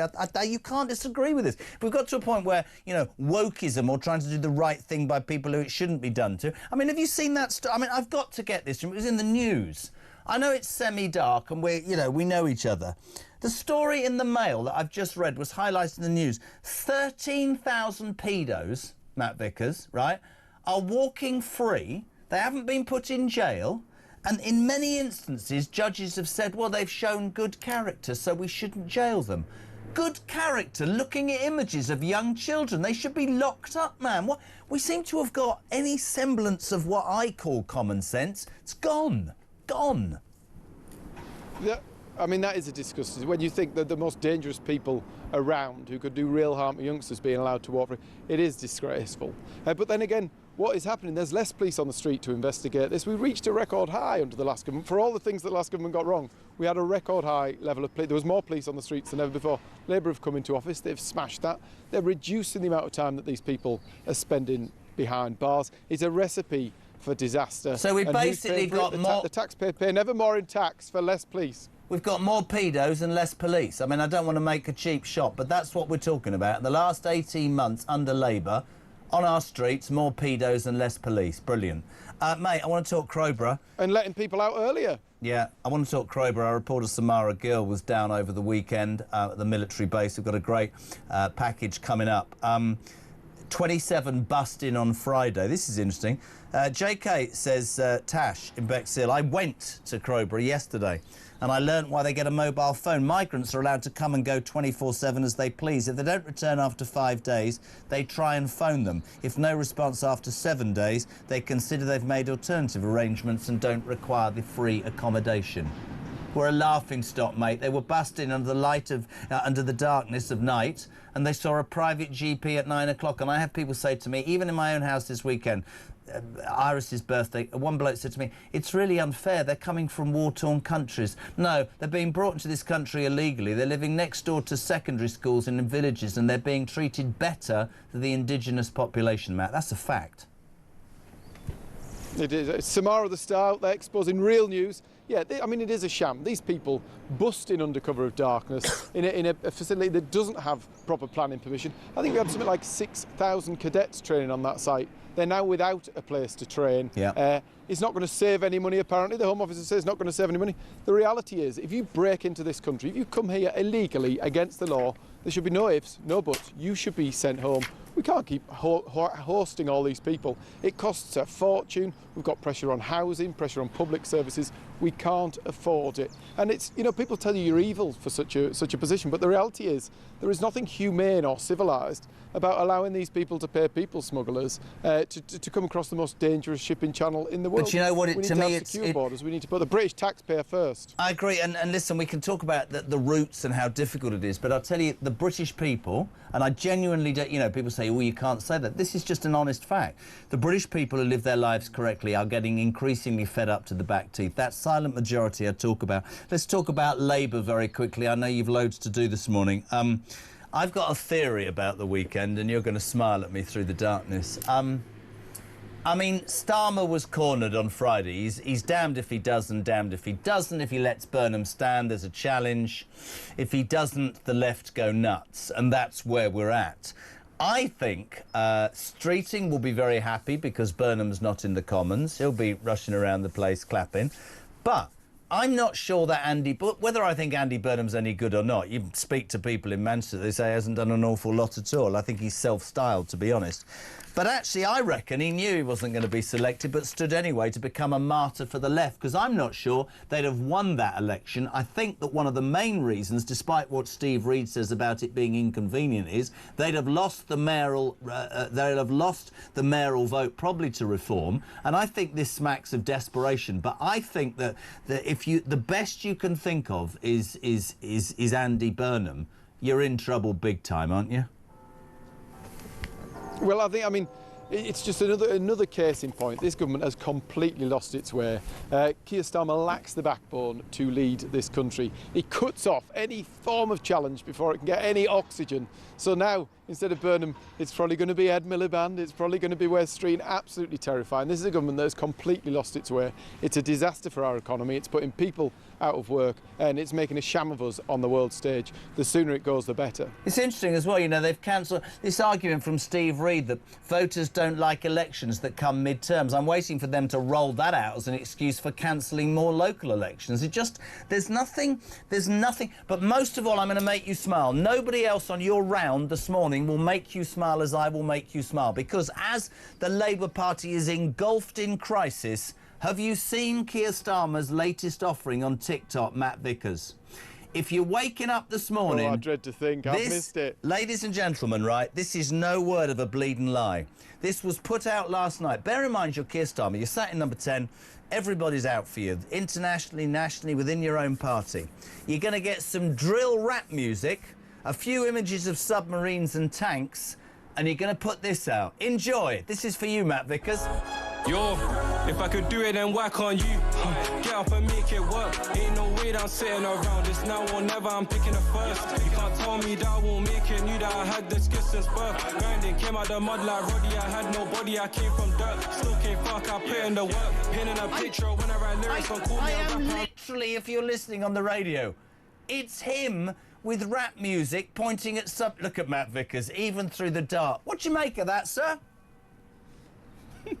No matter what we do, no matter how they dress him up, no matter what mood music's in place, the guy is just the most uninspiring person on earth, isn't he? When you think about his record, when you think about this spineless man who is making such a sham of running this country, you can't polish a poop, can you? It just doesn't happen. You nearly said the right word there. That's what you'll do for me. Listen, mate, bless your heart. We appreciate it. We'll see you later on this week for the papers. Matt Vickers on the round this morning for the Tories, live from Westminster, 7:18, live across the UK. So those are the big news stories. Gillian and Essex. The other thing is breakfast. I just threw out there that today's cereal bars, apparently Britain's turning its back on cereals and everybody's going all trendy. Cereal bars and protein drinks. Gillian grew up having mashed banana sandwiches. There's a good chance Starmer will call an election. Why people are so nice to contact us? Grew up having a mashed banana sandwiches. I think there should be a general election. Great show, says Carl in Shrewsbury. The problem we have here is that if Starmer goes, it won't be Burnham we'll get. It'll be Ed I can't eat a bleeding sandwich militant, and God knows who will replace Rachel Thieves. We've got to be careful what you wish for. Maybe, but are we really? Roderick. Or Rod. If migrants are being put in an army camp, they shouldn't be allowed out. Process them and deal with them accordingly. There's no need for them to leave that camp whatsoever. Maybe. That would calm the residents, although I have massive amounts of sympathy for them. Jez, you are a similar age to me, and I cannot believe you've never had a banana sandwich. You're posh, you are. Is the posh next guest ready? Is my posh next guest ready? No, he's not ready yet, no.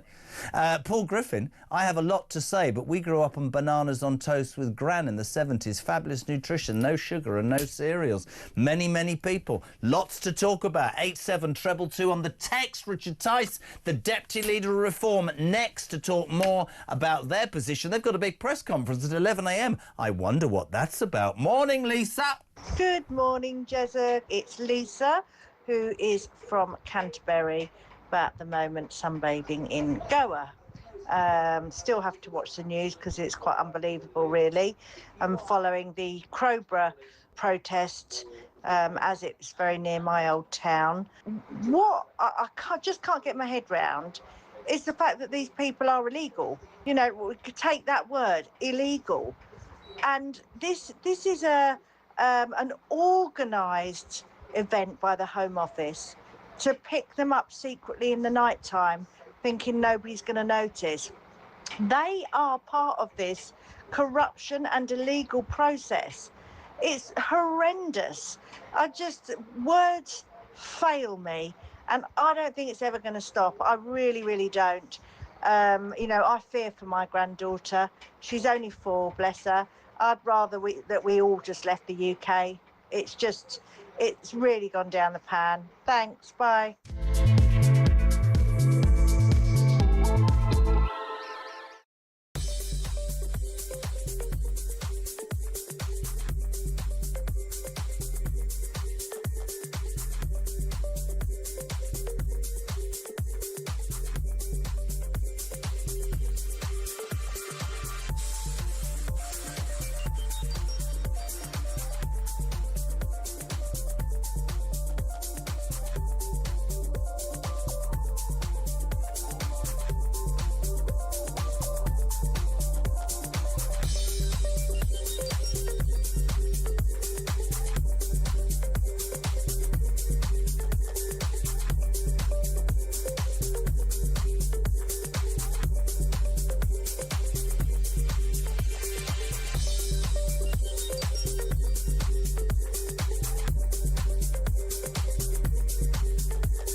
Across the UK, on DAB+, on YouTube, on your mobile, and on your side. This is Talk. Welcome back, 7:21. You're waking up to the news that Labour is in open revolt this morning. There's a shocking surprise. The Home Secretary, meanwhile, Shabana Mahmood, is going to announce the biggest sweeping overhaul of policing in 200 years. By putting more bobbies on the beat. Crowborough, those dreadful protests. An exclusive report from our own roving reporter Samara Gill this hour. Loads to talk about. Sean, good morning. Morning, Jeremy. Sean from Grimsby here. Watching the Labour Party tear itself apart, it's just like a continuation of the Uni Party, isn't it? And all these Labour politicians banging on about Andy Burnham as if he is Jesus Christ himself. Well, he isn't. They need to get their head out the sand. It's not about the person. It's about these open border, anti-British, socialist, idiot policies that we've all had enough of. And that's not going to change under Burnham. He's a rampant socialist. It'll just mean high taxes, more spending. You know, this is common sense. Great show, mate. Lovely. We say very good morning to a shining star. In fact, Ian from Merseyside said, thank you, lucky stars, that politics attracts the finest of people. And here is, it says on the card, one of the finest. Richard Tice, Deputy Leader of Reform. A very good morning, sir. How are you? Good morning to you, Jeremy. You said that with almost sincerity, but there we are. I'm always sincere. My God, there's so much to talk about, but I am getting asked lots. There's a press conference this morning for reform. A couple of people saying, is this going to be the Labour defection that we were promised last week, my friend? What's happening? This is the launch of Veterans for Reform. It's a big event in London at 11 o'clock. And at it also, it has been confirmed that Nigel will be confirming our very clear policies on protecting veterans from these historic prosecutions. So, yeah, it's a very important day, reinforcing reform support for our wonderful serving and veteran servicemen and women. Couldn't agree anymore. So you're not answering the other question then? No, we're mates. You're not answering the other bit, no? I'm confirming what the press conference is about, Jeremy. Oh, honestly, 1 year in Parliament, Tice, haven't you just changed? Right, are we getting serious? Where you can pick this. Do you want to talk police, Crowborough or the Labour Party? You start. Oh, well, obviously, I'm so sad at the terrible weekend the Labour Party has had. It's really, it's a difficult weekend for them. They've had a sort of self-serving, selfish, useless mayor of Greater Manchester, desperately trying to claw his way back into Westminster, and he's been shown the door by an equally desperate, self-serving, selfish Prime Minister who's absolutely terrified. He's utterly fritzed, not only of his own cabinet, but also any other sort of main figures in the Labour Party, and so terrified actually they don't want to have any elections. They're cancelling elections for some 5 million people up and down the country. Apparently democracy it costs too much. Yeah, but hold on a second. Really You're being a little bit harsh because Steve Reid, the Communities Secretary, said, "Shall we? You've got a minute. Shall we play?" This is what this man, who used to be on Drive Time, you'll know this, and now won't take a call. Now he's in government. This is how stupid the Labour government believe we are. Steve Reid said, "Voters don't like elections." Have a quick listen. Voters don't like elections that come mid-term. People voted in Greater Manchester overwhelmingly for Andy Burnham to be their mayor 2 years ago for a 4-year term. He's only halfway through. Under the Labour Party rules, any mayor that wants to seek selection for a parliamentary by-election has to get permission first. On this occasion, the NEC has decided against it because it would inconvenience 2 million people who only voted for their mayor 2 years ago. Richard Tice, quick question to the Deputy Leader of Reform. I didn't know that democracy was an inconvenience. I thought it was a right. It's a right and a joy that we should treasure. And what we're hearing from Steve Reid and others is that they are terrified of reform, and they knew that if there was a Greater Manchester mayoral election, then reform had a cracking chance of winning it. That's the reality. They just don't want elections anywhere. I mean, I think it's 29 council elections that are being cancelled. 21 or 22 of them are in Labour-held areas, and they're frit. I mean, equally, the Tories are frit. And it hasn't really been registered that in a number of the councils where the Tories have asked for them to be cancelled, this is the second year running. The second year running that the toxic Tories have cancelled elections in Norfolk and Suffolk. And so just roll forward 12 months.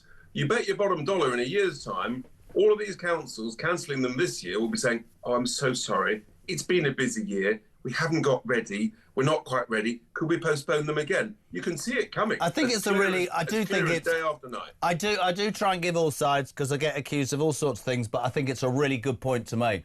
There are 29 councils, peeps, and 7 of them are Conservative-controlled. So when you hear Conservative politicians jumping up and down going, "This is against our democracy," actually reforms are the one that are standing up and going to do something. But I think it's absolutely outrageous. And I said to somebody at the weekend, listen to this, Richard. Some friends of ours were over for my daughter's birthday. They live abroad. And I said to him, can you imagine, like if I'd said to you 20 years ago when we were a lot younger than we are now, that the government of the day would ban you from voting, would ban a certain age group from what they could read, say or see, that would raise your taxes to allow unvetted men to come into our country who are perhaps and have been proven to be criminals to the detriment of local communities. You'd have a government saying the rights of illegal migrants in Epping are more important than those in the local community. You would look at me and you would go, that's a bloody dictatorship. What's gone wrong with the United Kingdom? And I think it's a really good point to make, because some of that is disgraceful. And you've not read out, adding to the list, that you would ban jury trials. Yeah, yeah. Anyway, the good news is, Jeremy, we have got a judicial review which is being heard by the judges in the High Court on the 19th of February. And Steve Reid, who you just showed there, he wouldn't confirm to me in the House of Commons last week that this supposedly rules-based order government, that they would abide by the ruling of the judge. He refused to confirm or deny. That's what we're dealing with here. It's unbelievable. Let's talk quickly about the Home Secretary, if we're talking about the government. I noticed old Shifty Mahmood abstained in the vote against Burnham, went on the BBC and said he's a nice man, then went on somewhere else and said Starmer's a nice man. She's obviously on manoeuvres. She's today decided, and this makes me laugh, the biggest sweeping overhaul of policing in the service's 200-year history. I'm going to scrap non-crime hate incidents. I'm going to get more bobbies back on the beat. But Richard Tice, this morning in the newspapers, every newspaper and on the news, we have 13,000 paedophiles walking free in this country, right, who don't get put in prison, right? We've got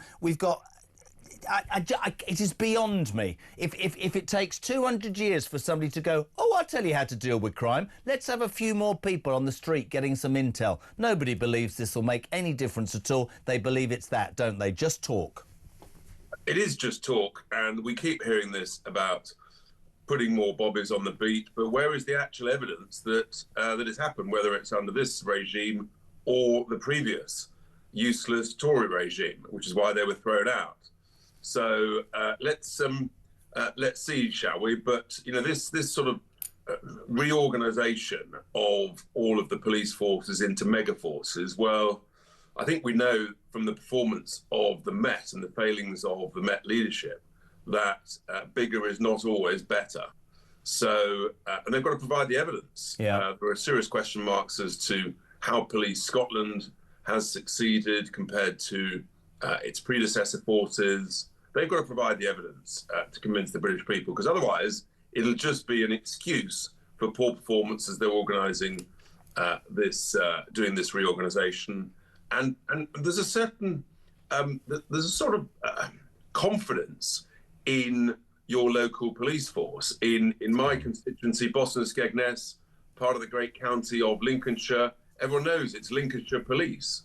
And we don't really want to be told what to do by a centralised East Midlands police force in Derby or Nottingham. It just strikes me, and maybe I'm old-fashioned, but it just strikes me that, you know, they are at the very heart of a country that I used to be proud of, which is that you knew that if the law was broken or your property was entered or stolen, you were stolen from, that the police would be there. For my Home Secretary to say my aim is to get somebody there in 15 minutes, I think that's our bloody right. I think there are certain things the government should do for its people. One is to protect its borders and to protect our property and our rights and whatever. And listen, some of the stories this morning, Richard, are just... They break your heart, because you just think we're not asking an awful lot, and that's where I talk about the silent majority.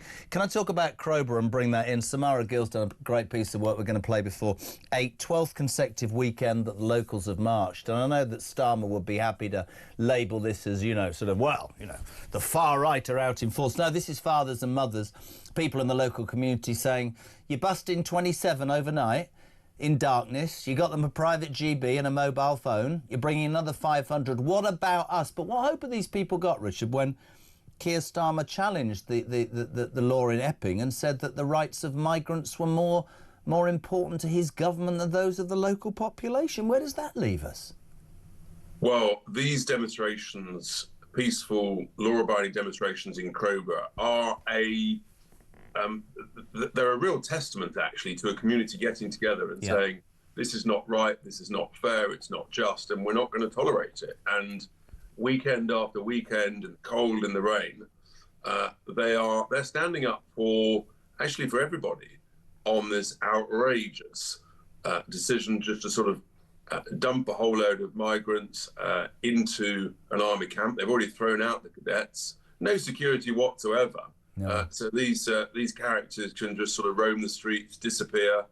I mean, it beggars belief the level of arrogance and incompetence and utter dismissal of local communities. We've always been very clear that these people, they are invading our country, they have illegally broken into this country, and they should be detained somewhere very remote from any residential communities whilst they are processed within a matter of days and deported back where they came from. Do you, when you're out and about, because listen, I unashamedly agree with everything that you've said, and I'm not going to apologise. I have a right to an opinion. That doesn't mean it changes the way that I broadcast. But did you meet anybody who still goes, no, these people, they've come from a war-torn country and they have rights? Because somebody said it to me in my own house at the weekend, and I'm going, sorry, what planet are you from? These are criminal single men. There isn't a woman or a child in sight. They come here to take advantage of a soft country, and in many instances, they attack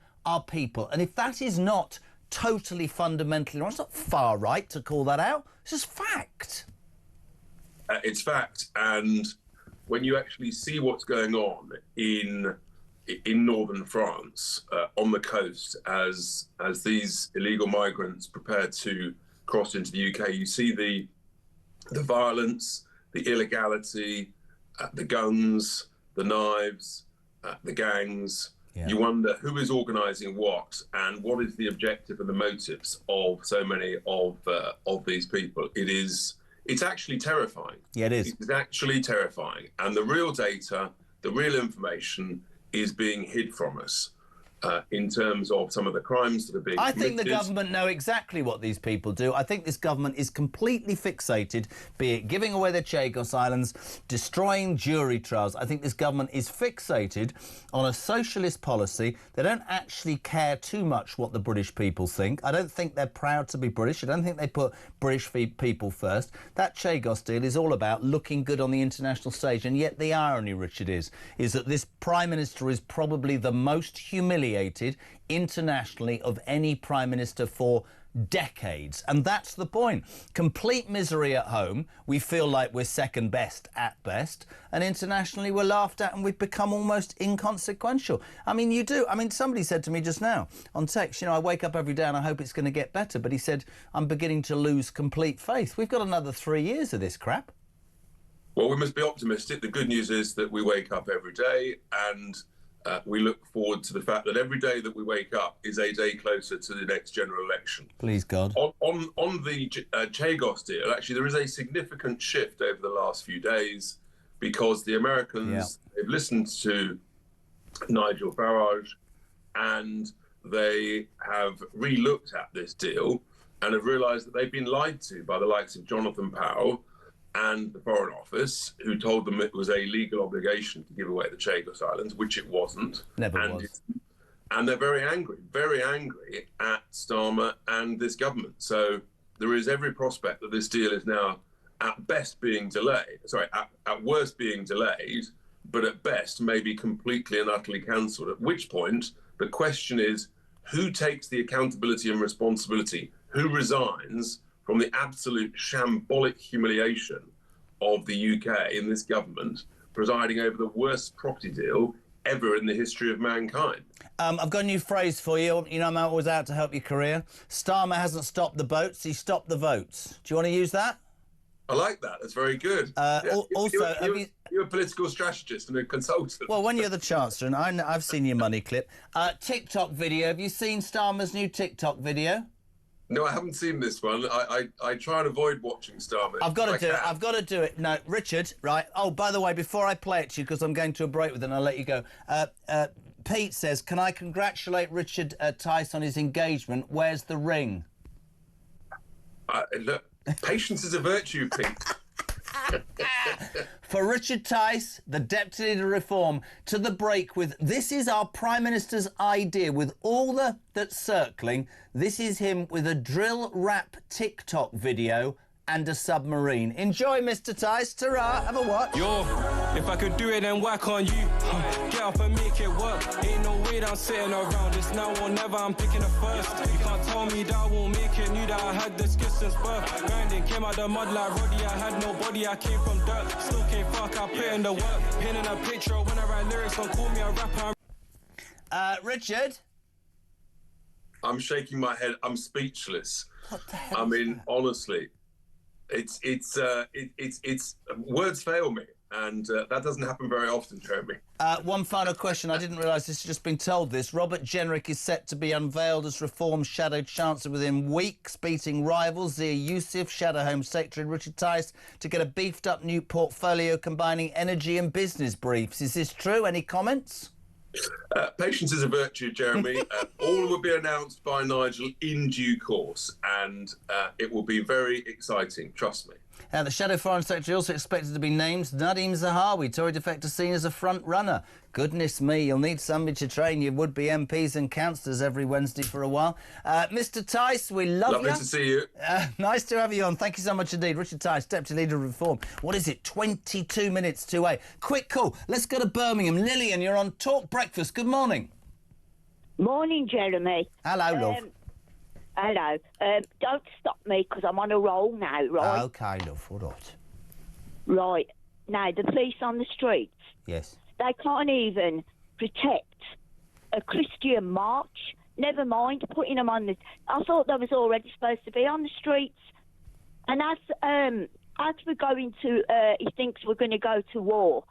There's not one family in this country that's going to put their kids to support this war. Let me tell you now, I've got a good idea to get rid of these illegals. Send them to war, let them earn their keep, let them pay the price. Why should we? And we're already at war in our own country, aren't we? I couldn't agree more. I love having you on. Are you OK today? Yeah, I'm just wound up again, you know what I mean? But, and these Palestine protesters, listen, every single one of them should be unmasked. Oh. Let them have their masks took off them. Apparently they went to Wormwood Scrubs at the weekend. Quite a lot of these Palestinian activist protesters were the people that aren't eating, the hunger strikers, to show their solidarity. I'd have put them all in a room and not given them any food. Talking of which, you know, I said this morning, Britain's turning its back on cereals, apparently, and turning to trendy snack bars and protein drinks. What does Lillian have for breakfast in Birmingham, mate? I have sugar on toast. Sugar on toast? Yeah. Why? I've had it all my life.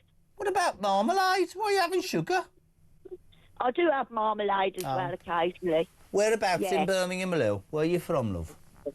I'm from Borsley Green. It's posh there. You know I spent a long part of my life in Birmingham. I love it. Listen, yeah, I know. I love you, mate. Tell everybody to make it talk. All right, our kids. Thanks for tuning in. 22-8. This is Talk Breakfast. Back in 3.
Across the UK, on DAB+, on YouTube, on your mobile, and on your side. This is Talk. Welcome back, 18 minutes to 8. Can I just say a very good morning to Chloe Armstrong. She opens as Sandy in Greece on Thursday in Newcastle. She's going to be a superstar, and her dad, Rob, is taking her to school. This is how good he is, and then he's moving house. Morning, gang. Newcastle, my second home, God's country. What is it? 18 minutes to 8 o'clock. We're live across the United Kingdom. Talk Breakfast is on, and you're waking up to the news that Labour are in open revolt this morning. Keir Starmer and the NEC blocking Andy Burnham's attempt to run for as an MP in Gorton and Denton over the weekend. The left are against him, the right, everybody's against him, but a man who's no doubt going to defend him, former advisor to Tony Blair, John McTernan. Good morning, sir. How are you? I'm well. How are you? God, I'm all right. You know how it is. I'm doing all right, my friend. We would have different political beliefs, but I trust you as a man to be honest. It's a bit of a what's-it show, the Labour government and the party at the moment, isn't it, my friend? Well, look, you look at the opinion polls, Labour has lost half its support in the opinion polls since the election in July 2024. So something's gone wrong. What's gone wrong, John? What's gone wrong? A series of self-inflicted mistakes, in my view, taking away winter fuel payments, not lifting the cap on benefits, or keeping children in poverty, a whole range of things. So many good things, bad communications, long list. But in the end, Labour has lost its way and needs to find a way back to connecting with people. And that, I think, is the opportunity that's been missed in this by-election selection. Andy Burnham is a successful politician, a popular politician, and is he? Whenever you're in a pub with him, people want a selfie with him. Can you name any cabinet member who you were in a pub with that anybody say, I'd like a selfie with them? No, I can't. But let's get serious a minute, because many people, and I want to get both sides, many people would say he is the potential saviour. There were rumours over the last couple of weeks that he'd done deals with Angela Rayner, with Ed Miliband. Obviously, blatantly, when you see a Steve Reid saying they don't want to inconvenience 2 million voters, I didn't think democracy was an inconvenience. The Labour Party, you said, needs to reconnect. I'm not sure that's utterly at all possible. You've got this, as I said, you've got this leader in number 10 who doesn't apparently even deal with the people that he likes anymore, the MPs. He's got the left up in arms about what's happened. You've got Wes Streeting and other people around the cabinet table, rightly, I think, rushing around plotting. But, John, here's the question that nobody will answer me from Labour.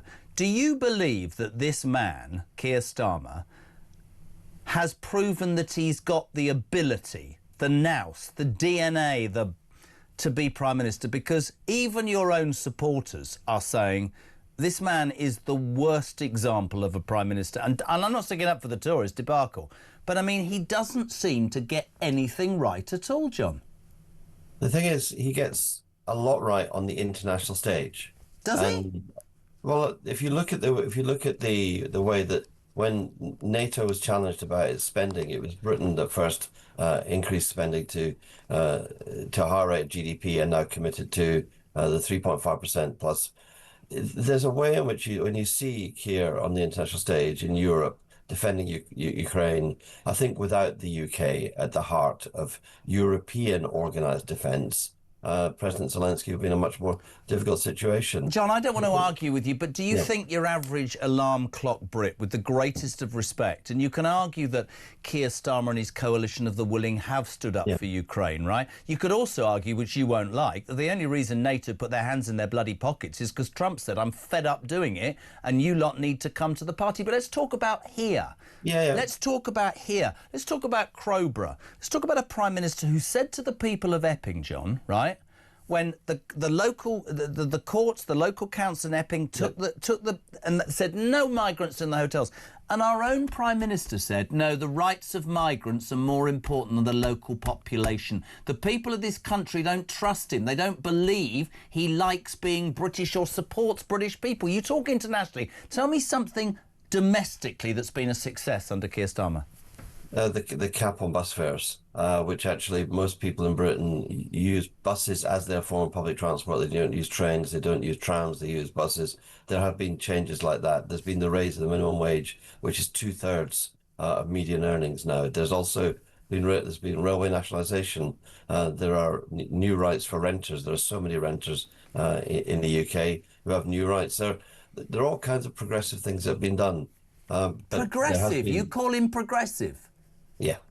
See, we're mates, and I don't want to offend you. I think he's the least progressive person. Even you, who I know, doesn't even sound like you believe what you're saying this morning. You've said a cap on bus fares. He has lied to pensioners, farmers, waspy women. He's increased taxation. His chancellor is fiscally completely incompetent. You talk about internationally, I think he's laughed at on the international stage, away from Macron and the Coke, whatever it is, of the willing. I'm just asking you, Coalition. the DNA of this man, to me, is not that of a man that is any good at doing this job. I think he's out of his depth, John. So I think it's a very strong government with a very strong cabinet doing the right things, finding a difficulty communicating to the public and finding, look, to be honest, if the first thing you do as a government is take away winter fuel payments from pensioners, it's very hard for you not to lose trust. Is that after you've given the doctors 28% when we're 22 billion in debt? Yeah. Well, the doctors were given a fair pay deal. No, it's so fair that they came back again. Do you believe, John, it's fair to call this Labour government, as you just did, a strong government when you are, by all accounts, and fair play for you coming on, you are going to be wiped off the face of this earth in May and in 3 years? I mean, there are many saying, like the Tories, that Labour will fail to get back into power for decades because of the botched job you guys have made. So look, it's absolutely clear that there's an attraction in British politics at the moment to insurgent parties. On the left, the Greens; on the right, Reform UK. Those parties are attractive for voters, and they offer the same. I mean, they offer a lot of the same policies in that they're saying, both Green voters and Reform voters are saying that they think the economy is not run in the interests of ordinary working people. And I think that is a fair point for voters to say. The mainstream parties have to respond to that. Labour has to... I thought you were the party of the working people, you see. No, the great thing about democracy is that working people decide who their party is. Yeah, that's true. And the responsibility of politicians is to listen and say, okay, if that's what you think, we can't keep on telling you you're wrong. We have to listen to what you want. John, I would love, if you can, will you come on next week for a bit longer? Because you know what time's like. But I will say this: I don't agree with an awful lot. You don't agree with that, but you come on, and that's important to me, and it's important that we get your side. Thank you, John McTernan, former advisor to Tony Blair. Samara Gill, our roving reporter, down to Crowborough at the weekend to that military camp where thousands have protested for the 12th weekend on the bounce. That next on Talk Breakfast.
I'm Mark Dolan. Join me every weekend from 6 a.m. for the stories that matter to you.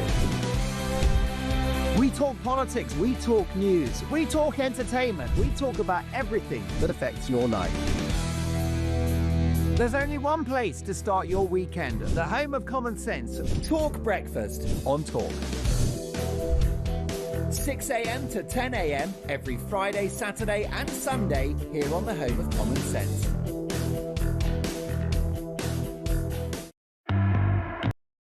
Across the UK on DAB+.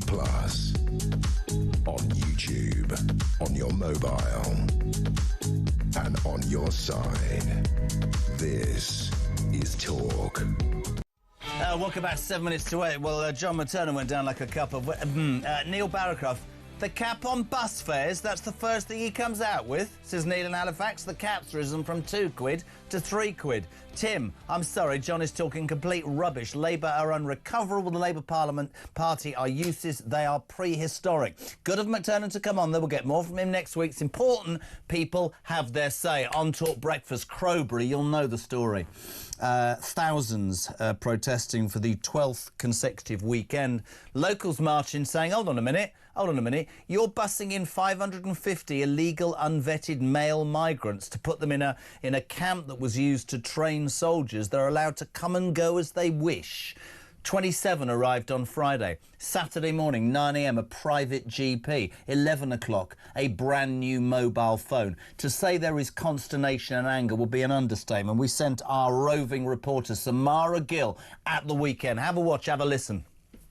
Hello from Crowborough, where the local residents are enraged with what has happened to their community merely overnight, when just 27 single male asylum seeker illegal migrants were bussed into their military training camp.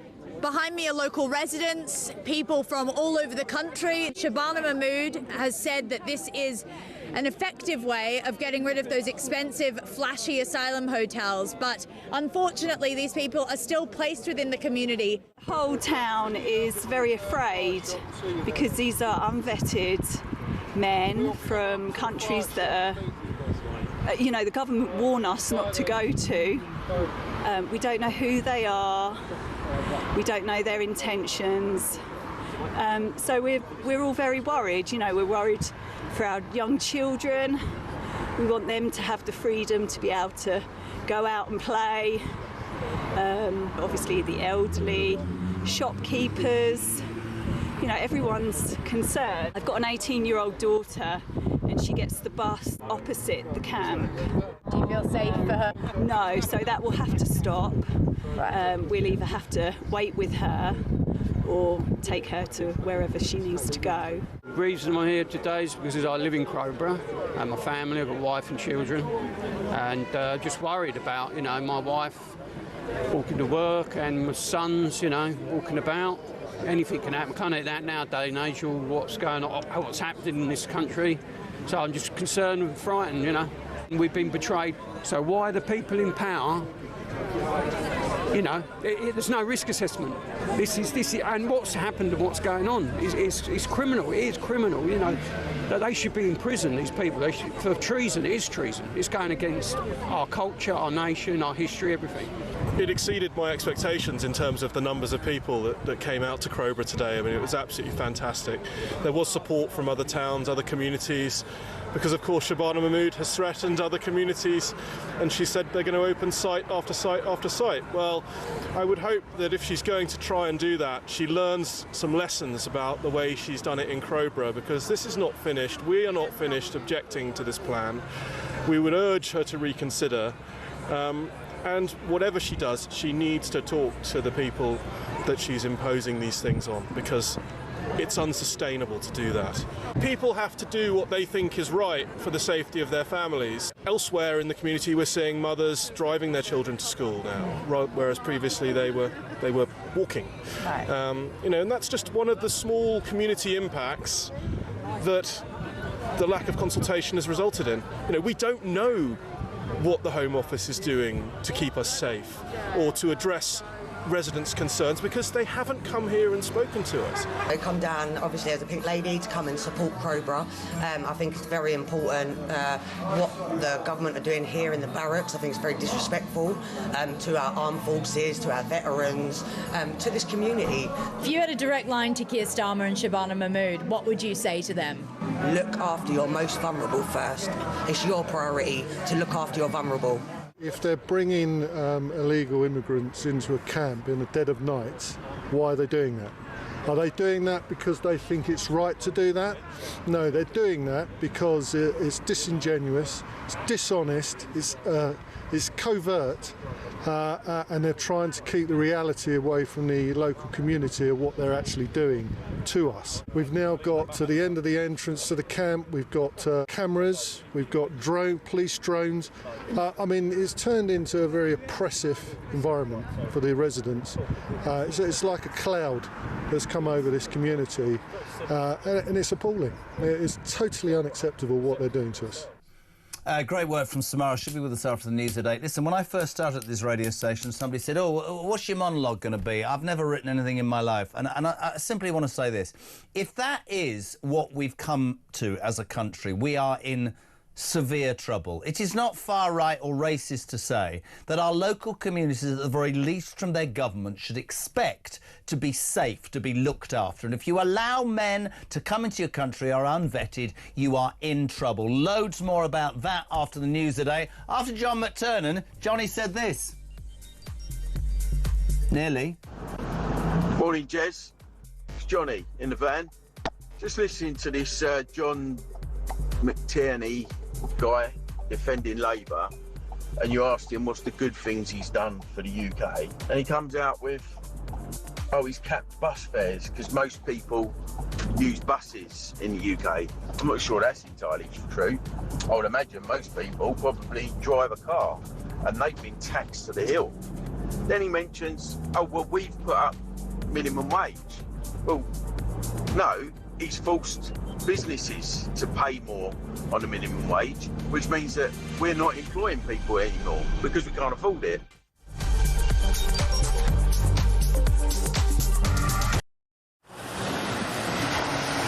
Libya has become a major transit route for refugees and migrants from sub-Saharan Africa, and many of them come through Libya dreaming of getting to the UK, particularly from Sudan, where there has been a civil war waging for the last 2 years. And those asylum seekers or economic migrants who make it from Sudan to the UK have a 99% chance of being given leave to remain.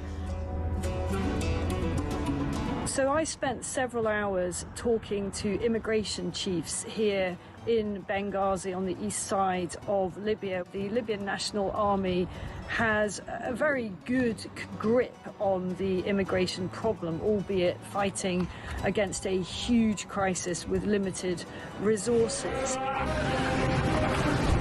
There is a very, very clear process of giving people proper health checks, the life-saving care that they need, and then working out where it is exactly that they've come from. Their message to the UK is that you are fueling this problem. You are effectively advertising a great new life for people from sub-Saharan Africa. They actually said, you know, what do you think happens when a guy from Sudan comes up through Libya and makes his way all the way to the UK and gets put in a luxurious hotel and provided with everything?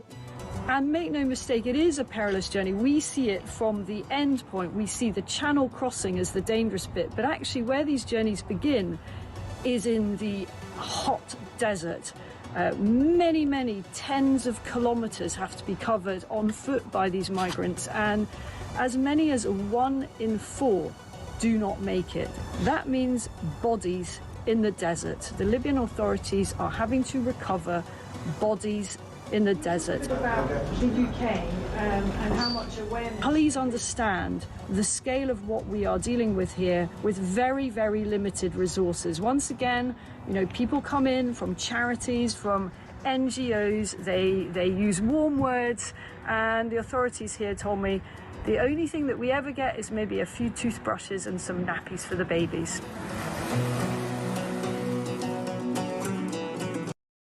Across the UK, on DAB+, on YouTube, on your mobile, and on your side. This is Talk.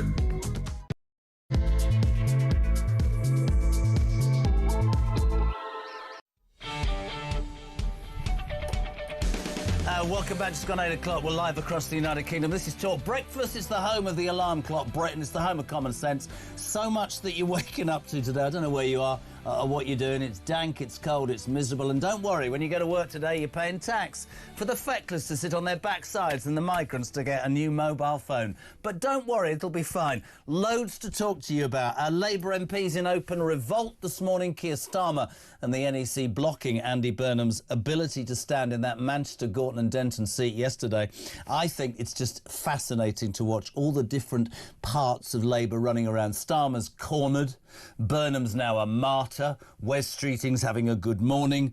Steve Reid's excuse, I love this, as the Community Secretary for not having the election. Have you got that clip? Because this is brilliant. He's basically saying democracy's a bit of an inconvenience, really. Have a watch. Voters don't like elections that come mid-term. People voted in Greater Manchester overwhelmingly for Andy Burnham to be their mayor 2 years ago for a 4-year term. He's only halfway through. Under the Labour Party rules, any mayor that wants to seek selection for a parliamentary by-election has to get permission first. On this occasion, the NEC has decided against it because it would inconvenience 2 million people who only voted for their mayor 2 years ago. Stop lying, Steve Reid. You'd have lost the mayoral vote to reform. You absolutely know that. You're also waking up to the news that the Home Secretary, Shabana Mahmood, was today going to announce the most sweeping overhaul of policing in nearly 200 years by, are you ready for it, putting more policemen and women on the streets. Oh, I'm sorry, I thought that was the way that you dealt with people who are committing crime, by getting intel. She's also going to allegedly scrap non-crime hates, or whatever they're called. Christian, you're an idiot. Oh, my God, he's off for 6 months. He's stressed. That'll be fine from now on. We don't believe it. Plus, of course, the big story is what we covered before the news. Our very own Samara Gill, the roving reporter, is here. That Crowborough stuff was fascinating. So much in the press about it over the weekend. 12th consecutive weekend. How angry are the people of Crowborough? They're absolutely infuriated. And, you know, it was really interesting to be down there yesterday because it felt like almost they had been pushed to the limit. This town, this community, I mean, they're very peaceful people. They live a very quiet life up in East Sussex. And it doesn't seem like this is their natural intuition to go out there and protest. But they were out there. They were trying to stick up for mostly the women and children of that town. There's also a lot of elderly people that live there. And Shabana Mahmood and the Labour government seem to have absolutely pushed them to their limit, JK. And it was quite sad, but it was also heartening to see so many people from also around the country coming to Crowborough and supporting the local community there. It's interesting when you look at, if you strip it back and people will go, all you lot ever do is go on about, you know, illegal migration. Crowborough is a sweet, calm little village. They've had this training camp for decades. What happened on Friday, for people who are listening, is the first 27 arrived in the dark of night, and when I say this to people, they go, what? By 9 a.m. they saw a private GP. OK, just bear that in mind. There's 7 million people waiting to see a doctor who have paid their taxes. This is just fact. By 11 o'clock, they're given a free mobile phone, because if they go missing for more than 5 days, because they're allowed to come and go willy-nilly, they go, oh, we'll try and ring them, and if we can't get hold of them, we'll just tick them off. We don't know who these people are. We don't know where they are going to or coming from, and we don't know their motivation. And basically what you've got, and this is not over the top, and it happened in Epping, is a government saying, actually, we favour the rights of migrants over law-abiding, tax-paying citizens who have been here all their lives. That is a recipe for anarchy. Absolutely. And I'm not condoning anything. Peaceful, yes, please, but people are going to go, why am I living my life correctly? This is a joke, man. No, you're completely right. And I think it's quite interesting because Shabana Mahmood will tell the public, no, this is us cutting flashy, expensive hotels. This is us putting, you know, asylum seekers, illegal migrants, as we should call them, in barracks. They're not fancy and this will deter them. No, first of all, it's not going to deter them. That's for sure. They still get all those benefits, as you spoke about. They're still getting NHS, free this, free that. But you can see that the issue is still very much there, and you can see how Labour doesn't understand that it's actually about embedding these men within the local community. Yeah. It's only 20,000 people in that community of Crowborough, and there might be up to 500 illegal migrants placed in there. And Isabel Oakeshott, who you'll have on in a second, has done really great work exposing how in Wethersfield it's been an absolute nightmare because these illegal migrants still go into the community. I mean, they're bussed in there in Wethersfield. They go there, they create havoc. We don't know who they are, what their intentions are, but we do know that they've already broken the law by breaking into this country. So as you can see, there's a very, very horrible situation that's almost like a powder keg that might just explode if something was to happen in Crowborough. And unfortunately, I believe it's inevitable just looking at the statistics and what's been happening. I don't wish it on the community, Nobody but who wishes. knows? Nobody wishes that. But you're talking about to me. There's this word that keeps coming back, Sam, right? Which is fairness. And I keep saying this. You are saying to people, alarm clock Brits, who get up and go to work, who don't break the law, who pay their taxes, who respect their fellow citizens and live within their community, that you are going to be treated worse than potentially a male criminal with no papers who's going to have his arse wiped. Now, that is a recipe for disaster. About detention centres, personal opinion, yes, out at the hotels. There have to be detention centres, OK? Think of Nightingale hospitals. I don't know, no disrespect to the Orkney Islands. There have to be places that are away from community centres, not places that are nice. Maybe there is barbed wire around them. Maybe the beds aren't that comfortable. You're not getting a mobile phone. You're not getting your backside wiped, because the message I'd want to send to you, to send to your friends back home, is we're not a soft touch. We're not going to treat you better than we treat our own population. And people say to me, they go, it's outrageous that. And I go, no, it's not. It's unfair to British people. Well, it's not outrageous because we did it in Australia through Operation Sovereign Borders, exactly what you just outlined there, and it stopped the boats within a week. Now, granted, we have had slightly different boats, slightly different issues, but once you give a no-frills attached offering to these sort of opportunistic people who will cross the channel, then they just stop coming, because that's what they are, economic migrants. Let's not call them anything else. And I think it's really horrible, because the town's having to spend over £5.5 million a year extra on policing now for that barracks. So it's not exactly a cheaper option, is it? I mean, it genuinely, none of this makes sense. And Shabana Mahmood needs to get her act together, because the community isn't having it. And their actual prayers to not have this haven't been listened to. And she's threatening everyone across the country with this rollout of putting illegal migrants in barracks. It's quite horrific when you actually think about the scale of what she's trying to do. Great work, mate. Thank you. Such a roving reporter in her white dress this morning. Thank you so much indeed. More from Samara coming up. Can I just say, John McTernan, the ex-Labour advisor to Tony Blair, he's gone down like a cup of cold sick. Clayton in Dartford said, your mate John, he forgot to mention free breakfast clubs. Very off message. This is a man who came on and said, we've done great things. We've cut bus fares. Margaret in Birmingham says, what planet is he living on? Bus fares? And Starmer's taken a wrecking ball to this country since day one. He's weak and he's incompetent. Sarah, good morning. Good morning, Jeremy. It's Sarah from Croydon. Just listening to that chap who was the Labour Party advisor for Tony Blair, and when you asked him what achievements they've made, and the first thing he comes up with is a cap on bus fares. Is he kidding? I think he probably is. 8:10. We're delighted to be joined now by Talk's international editor, the First Lady of Talk. A very good morning. Isabel Oakeshott, how are you? I cannot possibly claim that crown. That crown belongs to Empress Julia Hartley-Brewer, and I wouldn't dare try to usurp it. The only thing that you wanted to claim, and I brought it up with him an hour ago, it's on tape, I'll send it to you, because Pete had a go at him and several people on text.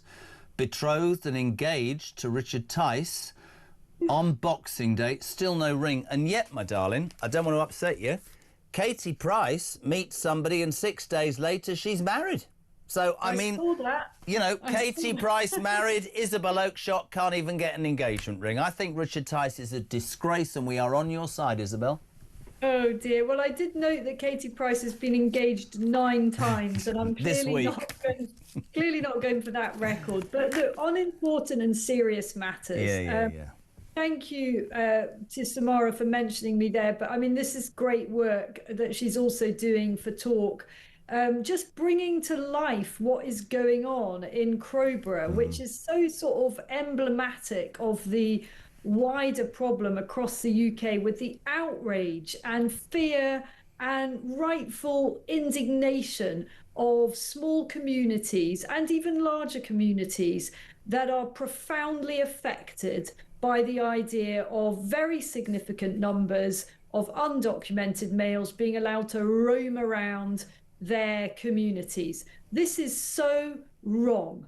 And I feel the frustration of voters, ordinary communities. These are people that are not necessarily at all political. You know, they're not motivated by whether they vote Labour, they vote Reform, they vote Conservative.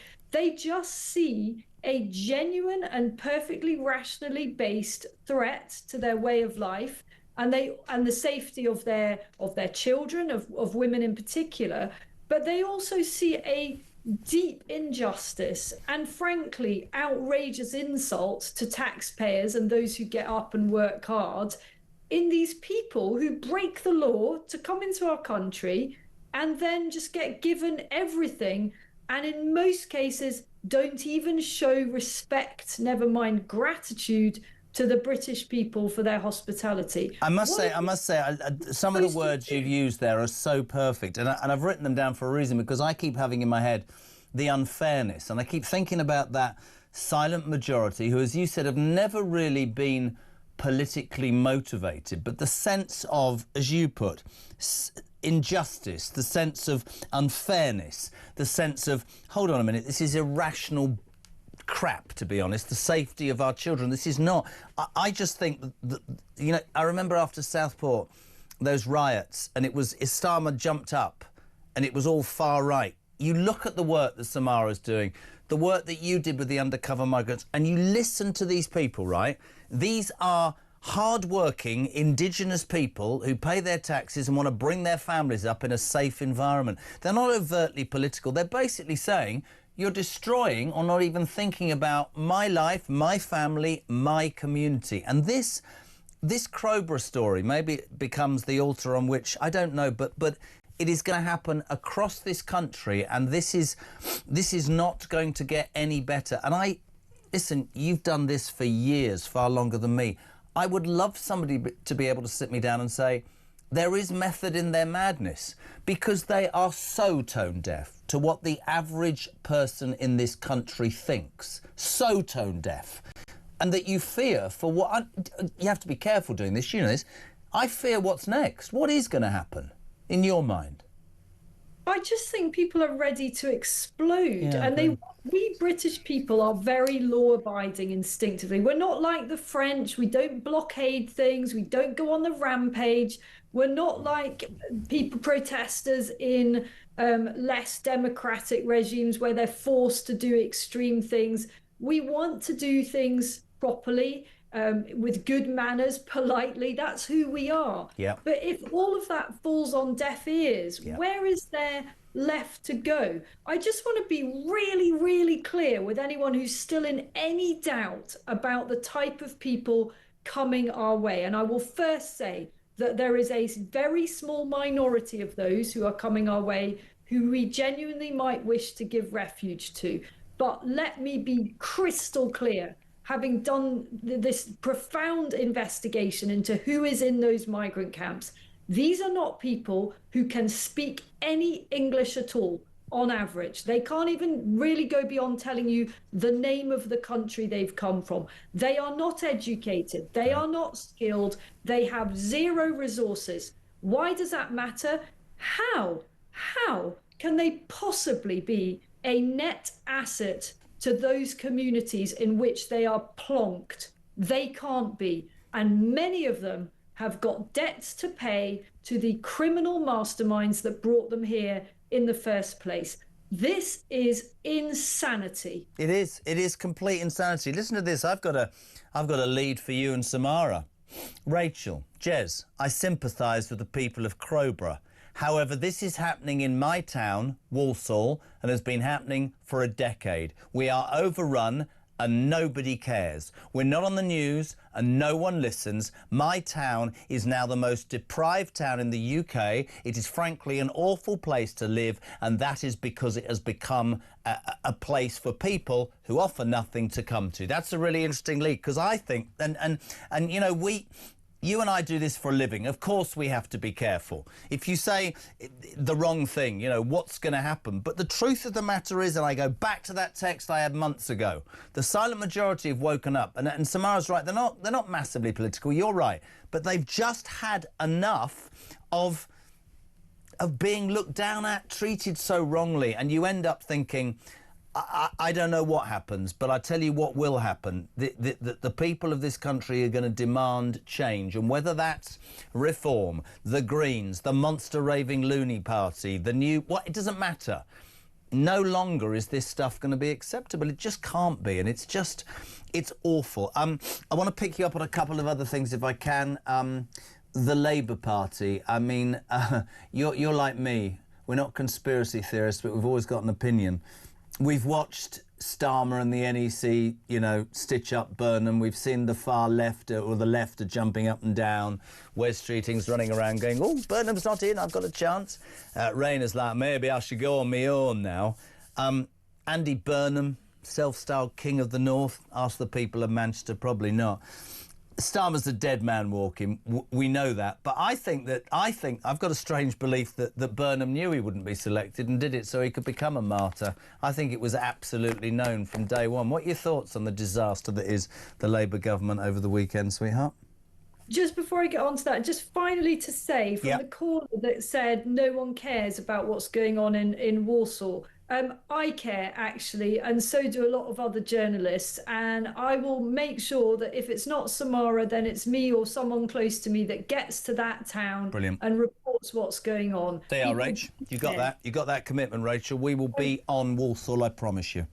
So secondly, on Andy Burnham, well, he would have known that there was a possibility of this blocking movement, and he would have probably decided, well, let's test it and see what happens. And he knows that it plays in his favour, medium to longer term, to have been sort of prevented in this way. Yeah. And it is so nauseating, isn't it, to hear Starmer's apologists coming on and talking about, well, you know, voters don't like the inconvenience. That was the word he used, the inconvenience of extra elections. Well, I tell you what, Mr. Labour apologist, no voter in our country is forced to go and vote. So I think they'll generally live with the inconvenience. The ones that care about what's happening to their towns and cities. I didn't know democracy was an inconvenience, Isabel. I thought it was a right.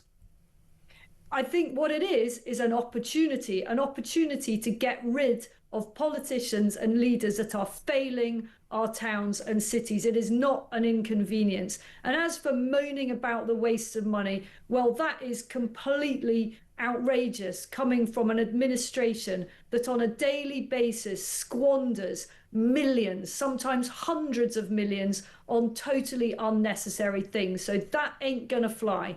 Completely agree. 16 billion they gave to the Chagos Islands. I'm fascinated as to where this all is. I mean, many people are saying that the reason that they blocked it may be personal ambition for Starmer, but also, yeah, you're right, all this, it's going to cost too much. They knew absolutely they were going to lose that mayoral election. That wouldn't look good before the local elections. To me, it's just kicking the can, excuse the pun, down the road. I think he's a dead man walking. I don't think Andy Burnham is what everybody thinks he is, if you want me to be perfectly honest, and I might say something quite outrageous here. I'd prefer Angela Rayner to have a go, because we'd have a fun few months, wouldn't we? Them Tory boys would be having a go. But it's such a mess. This government seems to not listen to the people of Britain, and we are going... And a lot of people, Isabel, will get hold of us and say, how long can this madness carry on? Are we strong enough as a country to last this? That just all the problems that mount up on a daily basis. Today we've got... I'm sure you've read this, Shabana Mahmood saying she's going to make the biggest overhaul of policing in the service's 200-year history, which basically means she's going to put more policemen and women on the streets, eventually at some point, probably never. I just don't believe anything this government says. Well, you called Starmer a dead man walking. The problem is our country. Is this going to be a dead country walking? Yeah. The longer this goes on for, the damage to our way of life, the damage to our economy, the damage to basically people's morale. All these good, hardworking, fundamentally decent people that, as we said before, don't want to spend their time protesting. They don't want to spend their time wondering if they can possibly make ends meet and pay their tax bills and so on. They just want to enjoy a quality of life. And how long are they going to tolerate this? Well, what can we do? This is a government that is literally cancelling elections. That is not something that should take place in a democratic country like our own. We've got all the downsides of a democracy in that everything takes ages and has to be debated. At least give us the upsides, which is the ability to choose who leads us. I couldn't agree more. And just before we finish, to go back to Crowborough and to that lady in Walsall, Isabel, always happy to look into stuff. If there are areas, I'm thinking actually in the UK, Rachel mentioned Walsall, where you think this is happening, we will get on it, I promise you. Couple of comments for you, Isabel. Jackie in Stoke-on-Trent. Jezza, isn't the clue in the word detention centre? Aren't they supposed to be detained? Just saying. I think that's really relevant. Natasha says, to add to the madness, please read this to Isabel. How long does she think it is before the illegals say that the standard of accommodation at Crowborough is against their human rights, like the Bibby Stockholm? The government gives in and they get moved somewhere nicer. That's probably going to happen as well, Isabel. Well, I think so. And later this week on Talk, I will be bringing you the story of the empty prison. Apparently we desperately need prison places, but not so much that we don't empty out a prison, because we're worried about some little health things there that could easily be mitigated. And then we talked last week, didn't we, about the actual detention centre, the one with a ring of steel around it. 17 million quid, yeah, I remember that, yeah. No one's in it. No one's in it. Don't talk to us about wasting money, Keir Starmer, because you're the expert on that. You're a legend. We love having you on. Thank you so much indeed. The brilliant Isabel Oakeshott there. She said later this week she'll be talking about the empty prison. She told you last week about the detention centre they spent 17 million quid of your money on. There's only 9 detainees. And if you live in Crowborough, there's 500 on the way. And by the way, if I was just thinking this morning, do you imagine, like, if you rang up this morning at 8 o'clock and you went, can I see a doctor, and you're 128th in the queue and you get an appointment 3 months on Thursday, just come in on a boat, because they all saw a private GP at 9 a.m. the day after they arrived and then got a mobile phone. Morning, Carl. Well, what can I say? Where's the MP for Cobra? Obviously, it's not a Reform MP. I said be there on the lines with them. I dare say, with a guess, and I really don't know, is it a Liberal MP in that sort of area with them sort of people? Why ain't the Liberal MP on the old lines with them, moaning? In a bit of a state, ain't they? Bye, Jezza. Carl, just to let you know, Nasrat Ghani is the Conservative MP for Sussex Weald, which is where Crowborough is situated. Nasrat Ghani has actually called on Wealdon District Council to consider legal action following the arrival of asylum seekers at the army training camp. Nasrat, just some advice. Why don't you get yourself down there at the weekend and speak to the people that voted for you? That might work, because these people are angry.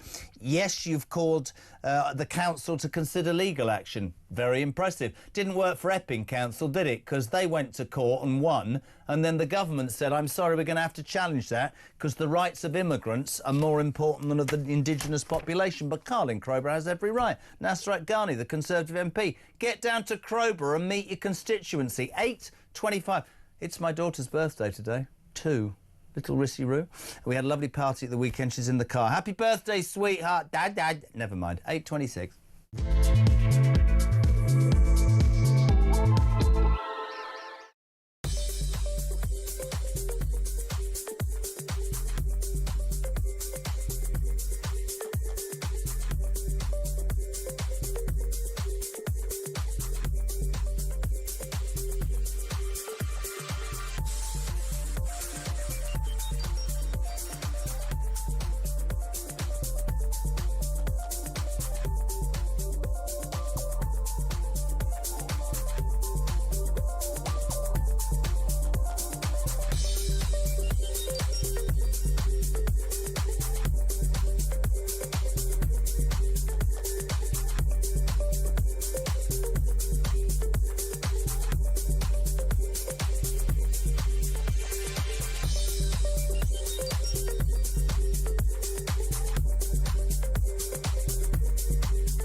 some breaking news this morning revealed that under the Terrorist Act, 242 people were arrested in the year to June of this year. Something you can indulge in as to all the people who aren't going to prison because, well, there's no prison spaces. So this is a Talk exclusive we've been looking at.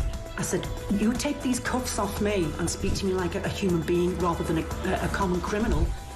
You're just left wondering, does these people who lead us actually hate Britain? Yeah. Do they not love our country and everything that we've stood for? Across the UK, on DAB+, on YouTube, on your mobile, and on your side. This is Talk. Welcome back, 8:28. So in saying happy birthday to my daughter Rissy, who's 2, I obviously forgot to mention Ollie. Ollie, the only reason I forgot was your mum said that she was in the car. I didn't know that you were, mate. He is the coolest dude, the best 6-year-old. He was amazing yesterday. Love you loads, mate. Have a good day at school. 0344 419 1000. That is the telephone number if you want to leave your voice note. Anything you want to talk about, text 87222. You might want to talk about the civil war raging in the Labour Party. You might want to talk about a Home Secretary who's apparently going to turn the police round. Or you might want to talk about Crowborough and our obsession, it seems, or this government's obsession with treating illegal migrants better than they treat their own people. Nobody better to get an opinion from this morning. The deputy political editor from The Sun, Ryan Saby. Good morning, Ryan. How are you? Good morning, Jeremy. Haven't got long, me old son, but I want to talk specifically politics with you. Nobody can answer this. Do they have any idea the depth of anger in this country? Let's talk Crowborough specifically, but all over the United Kingdom. Does this government, does Starmer understand, whilst he's pontificating and putting out TikTok videos, does he understand that I don't think I've ever felt anger like this amongst people phoning a show like this. Have you? Seriously? Right. No, and we get this. Your listeners, our readers, they're in the same place when it comes to immigration. There is this deep sense of frustration when it comes to illegal migration, when it comes to trying to get the numbers down on legal migration. I think one of the things that this has happened, this is the result of, is 10, 15, 20 years of mismanagement of the system and too many people coming in, not enough controls, public services not being able to cope, schools, hospitals under pressure, and because there is no answer, and Keir Starmer is the one there at the moment, and he hasn't got a big enough answer for that question. So it's a big problem for him. Is it? So let's not just blame totally Starmer. We can look back at the Boris wave, which I never thought, but I think is very relevant. But you just said doesn't have the answer. Now, we can go down that route, but I also want to ask you this. Does he want to find an answer, or is he so hamstrung by not wanting... I mean, without getting too deep, gives away the Chagos Islands, financially ridiculous, security-wise ridiculous, to look like this human rights god internationally doesn't work. That's going to go by the by because of the Americans. What is this how does a government expect its own people to respond, Ryan, when it says, we're going to put some people in a community and they might attack your daughters, or in fact 2 have, and we know the local council's gone to court and got that banned, but we're basically going to go against your council and the court and send a message to you in that community and, in fact, the rest of the country that the rights of illegal migrants are more important than you, the people who vote for us, you, the people who pay taxes to pay our salary, you, the people who've been here all your lives. That's what I think the issue is. I think people think this government don't give a toss about them, mate. I'm being completely serious. Yeah, there's that about, you know, what the people think and what the people want and what they expect from their taxpayers' money. But I think they've also, this government, got themselves into a massive bind because they say they want to close down those immigration hotels. Now, it may all be very well and good saying we're going to close down immigration hotels if the numbers are down to 0, but they're not. You're going to have to move them somewhere. So you're going to have to move them into homes of multiple occupancy. You're going to have to move them into places like Crowborough. So the problem is just moving to a different location and a different place. So it's all very, you know, we're spending billions and billions of pounds on it. They're going to be spending billions and billions of pounds on it on a different place. That's the big problem.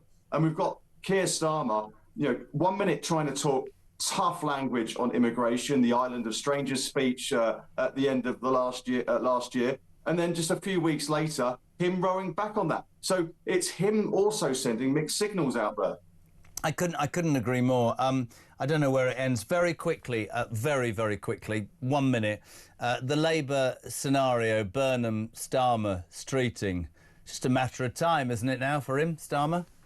Yeah, fascinating what happened yesterday. Now, not only they think they've done well because they've solved this problem for about a day and a half. They haven't. They haven't, because there is going to be a by-election probably at the end of February, beginning of March. Labour will lose that. It'll be pretty hard for them not to lose it to Reform, because they haven't got that figurehead from the local area, Andy Burnham, who's standing. That's going to be a massive problem end of February, beginning of March. You've also got the big problem of the May local election as well, where Labour are going to get absolutely hammered all over the country. It's going to be bad for them in Scotland. It's going to be bad for them in Wales. They are just storing up the problems for another day. And the person who's probably rubbing their hands this morning, someone like Wes Streeting, someone like Shabana Mahmood, Angela Rayner, they'll come to the fore a little bit. One of their big adversaries, the person who's probably going to win if he came back to Parliament, was Andy Burnham. He's not coming back.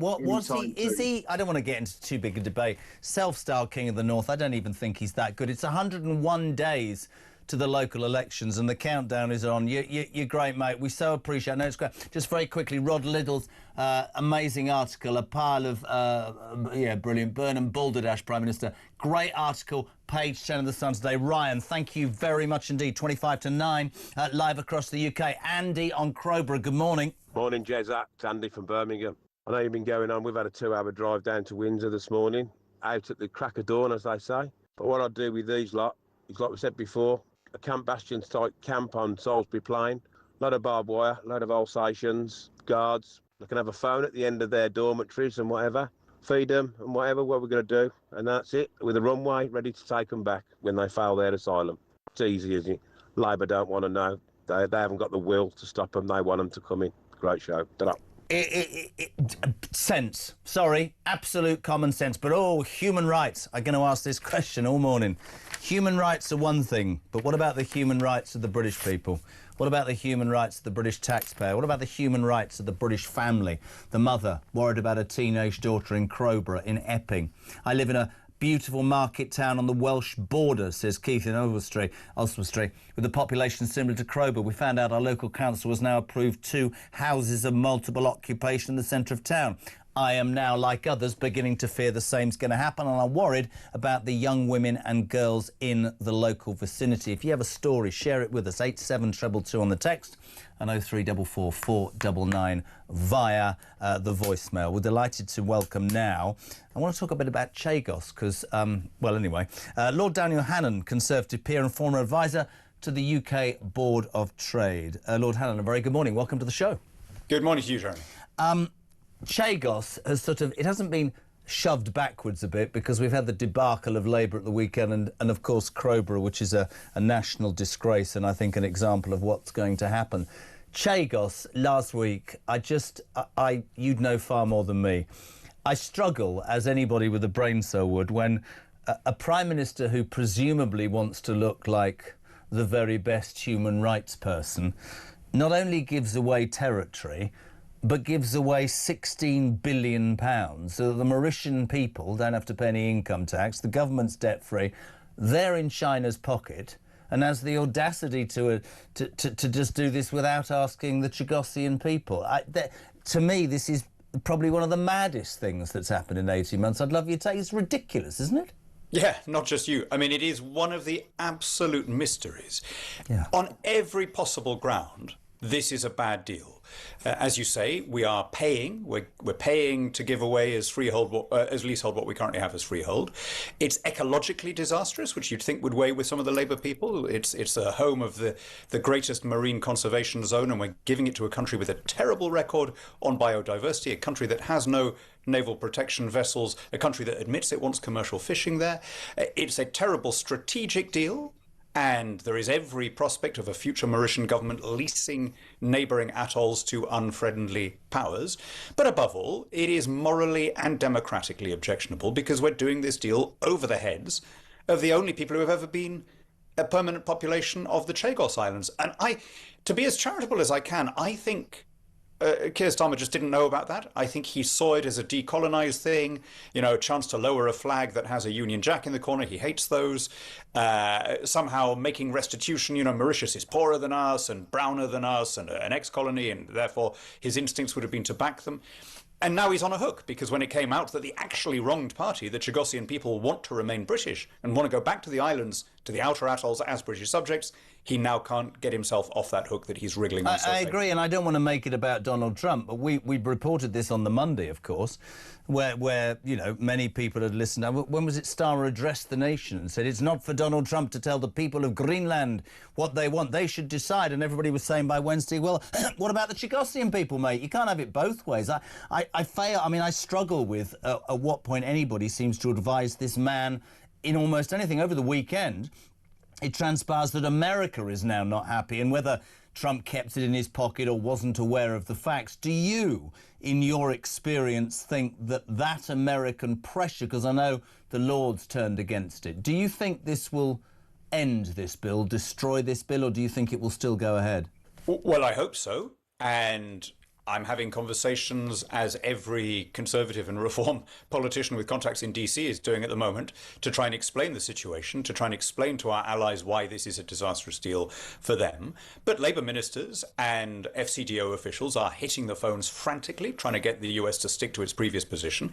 How humiliating, Jeremy, that an issue like this is now being determined in a foreign capital. Yeah. How extraordinary that the only issue where Starmer has ever stood up to the Americans beyond just words is in his determination to give away British territory.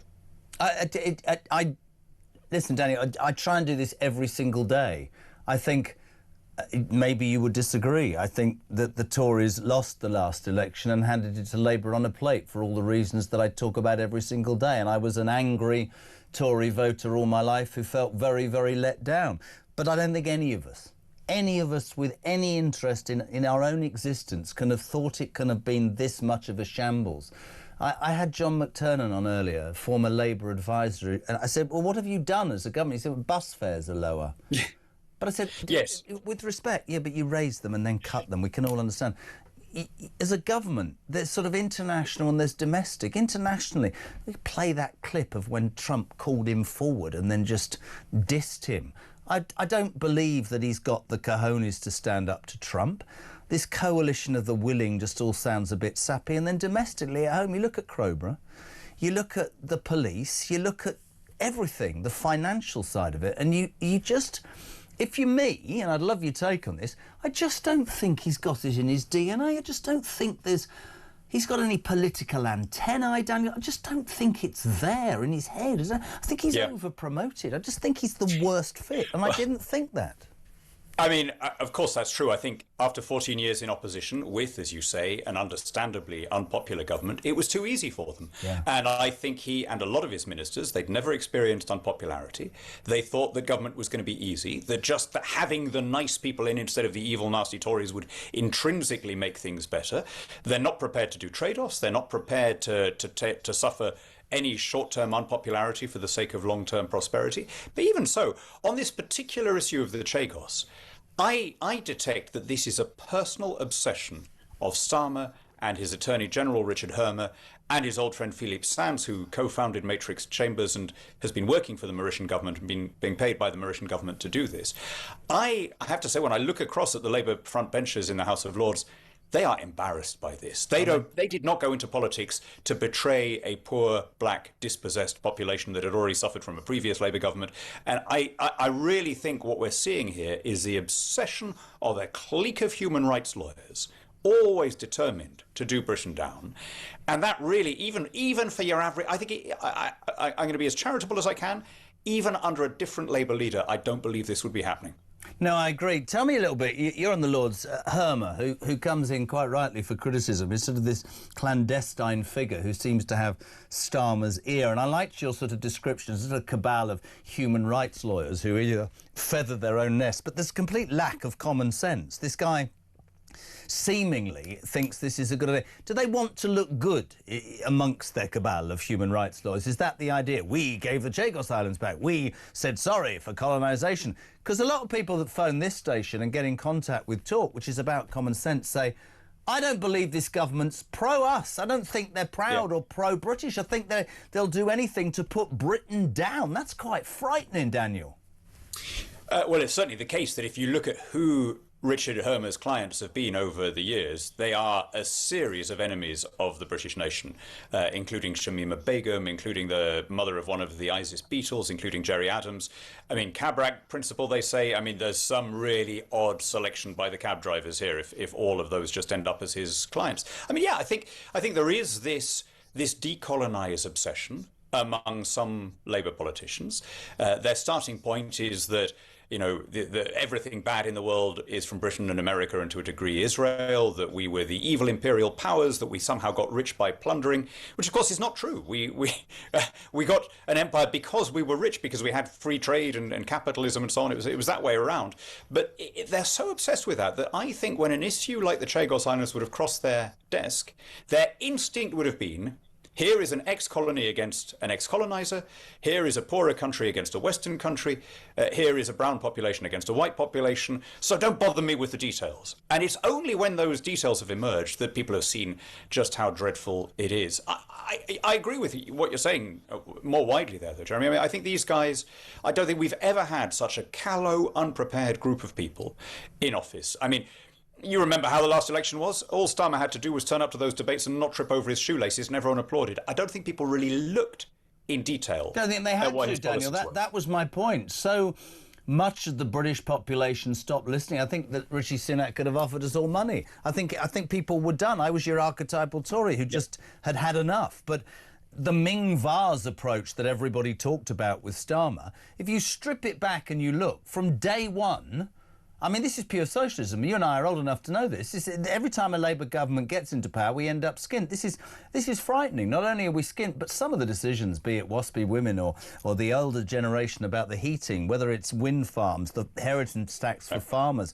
whether it's, what's today Mahmood saying? I'm going to be the biggest overhaul of police in 200 years by putting some more policemen and women on the streets. Christ, it's not rocket science, is it? I just don't think they're up to it. And I fear, I said it to somebody earlier, unfairness, injustice, the silent majority in this country are feeling that in many ways, whether it's the giveaways and money, whether it's illegal migration, taxation, police not coming to your door if something happens. And that unfairness is spreading. And whether Reform grabbed that, the Tory party grabbed that, I think the Labour Party in 18 months are probably even more unpopular than your lot after 14 years. And I think that he will destroy any chance that Labour have for years and years, and quite rightly on this case it's the thing to do, isn't it?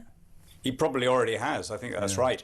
I mean, I don't think they had any recognition of the fact that we were skint after lockdown, that taxes were already at a post-war high, that we were borrowing immensely. By the way, this is a lockdown thing, right? When people say, that the borrowing was very high after 14 years of government, on the eve of lockdown, in February 2020, the OBR was forecasting that the budget would be back in surplus by the end of 2021. So this is a lockdown issue. But I think all these Labour people came in having spent their lives crusading against austerity, thinking that they could still do that without any recognition of the state that our finances were in after 2 years, or the better part of 2 years, of paying people to stay home. And so while the rest of the world tried to bring their finances back into order, tried to get closer to the levels of public spending that they'd had at the beginning of 2020, Rachel Reeves went on another spending spree, handing pay rises to every government worker, hiring more of them, giving more money to benefits claimants. We're borrowing all this money because we don't have it. In fact, to go back to where we started, we're increasing our national debt so that Mauritius can wipe out their national debt. We all know, you're dead right. We're paying 120 billion plus pounds in interest on debts we can't afford, and this government will give the Chagos Islands 16 billion. They'll give, what was that thing about, we've got a 22 billion pound black hole, and then they gave the doctors 28% on day one. No fiscal responsibility. I've never seen anything like it, and I've got one question for you. Don't shoot the messenger. Kevin from Devon, please ask Daniel, who I love, when's he going to join Reform? I think there is only really ultimately room for one party on the right under our electoral system. So unless that system changes, there has to be some coming together of the Conservatives and Reform. And I think the geography, the electoral geography of this country makes that easier than you'd think. Reform is strongest where my party is weakest, in Wales and parts of the north of England. We are strongest where they were coming fourth at the last election, in the southern counties. So I hope that we will be grown up enough in both parties to say, in seats that we do not have a chance of winning, we will give the other a clear run. This is very interesting. I'm very interested to get this from you, because over the weekend, I think there was a poll. It said there are 81 seats, Daniel, across the United Kingdom. I think it was in the Sunday Times. And that if not joining as a party, but if the ones where Reform Tories don't stand and vice versa. What you've got, though, and I'd love your take on this, is you've got two leaders who say absolutely not. Farage will tell you, till you blue in the face, the Tories lied to me, I stood aside, I don't trust them, I can win this on my own. Kemi says, you lot can do it, I'm traditional Tory values. You're saying there has to be a meeting of the minds at some point, right? Yeah, I mean, they're bound to say that at this stage, because anything can happen. Don't take a decision till you need to.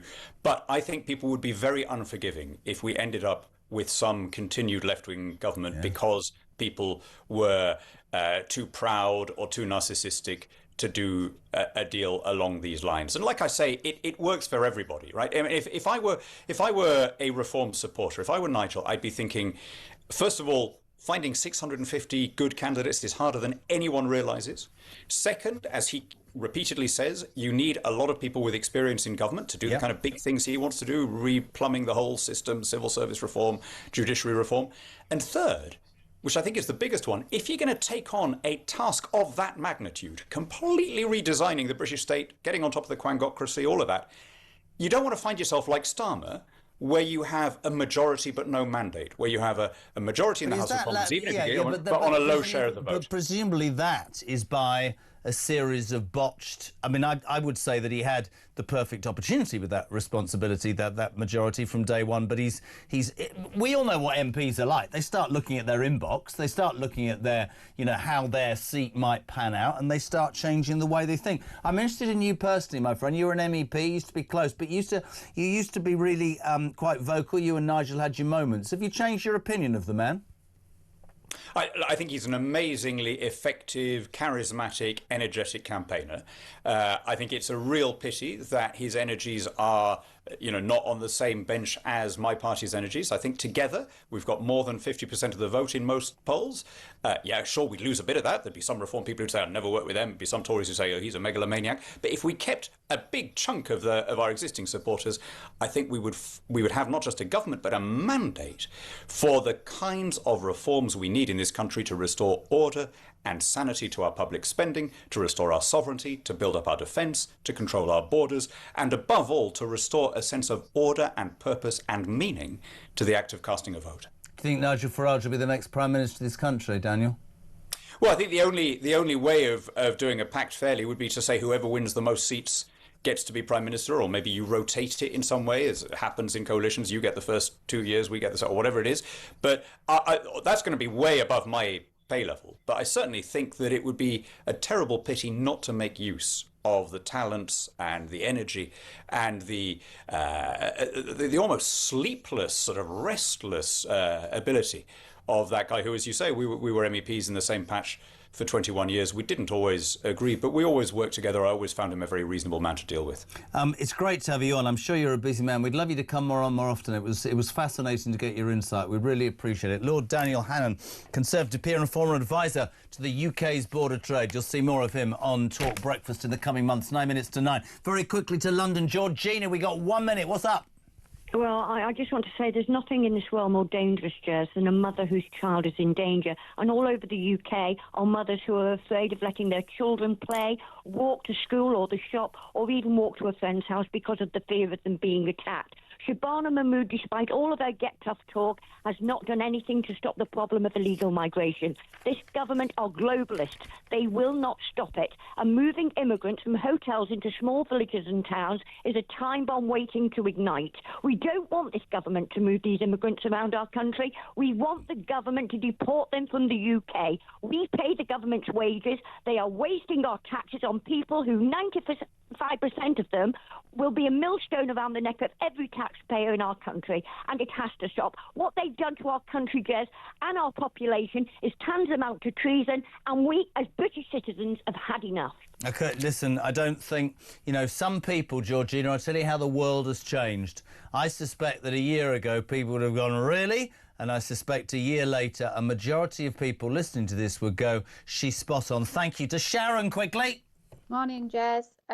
Just to do with the migrant hotels and Crowborough, I'm just going to tell you that Crowborough, you're going to be at it for a long time. We do, every weekend we go and protest at a migrant hotel near us, and it's been there 9 years. They've run businesses from it, all the usual stuff that, you know, the government says doesn't happen, but it's happening. And we're there every Saturday, and I've been doing that for the last year and a half. Nothing happens, nobody comes down to see us, nobody does anything. So I'm afraid, Crowborough, you might as well get some wellies and good jackets, because you're going to be there all summer, all winter.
Across the UK, on DAB+, on YouTube, on your mobile, and on your side.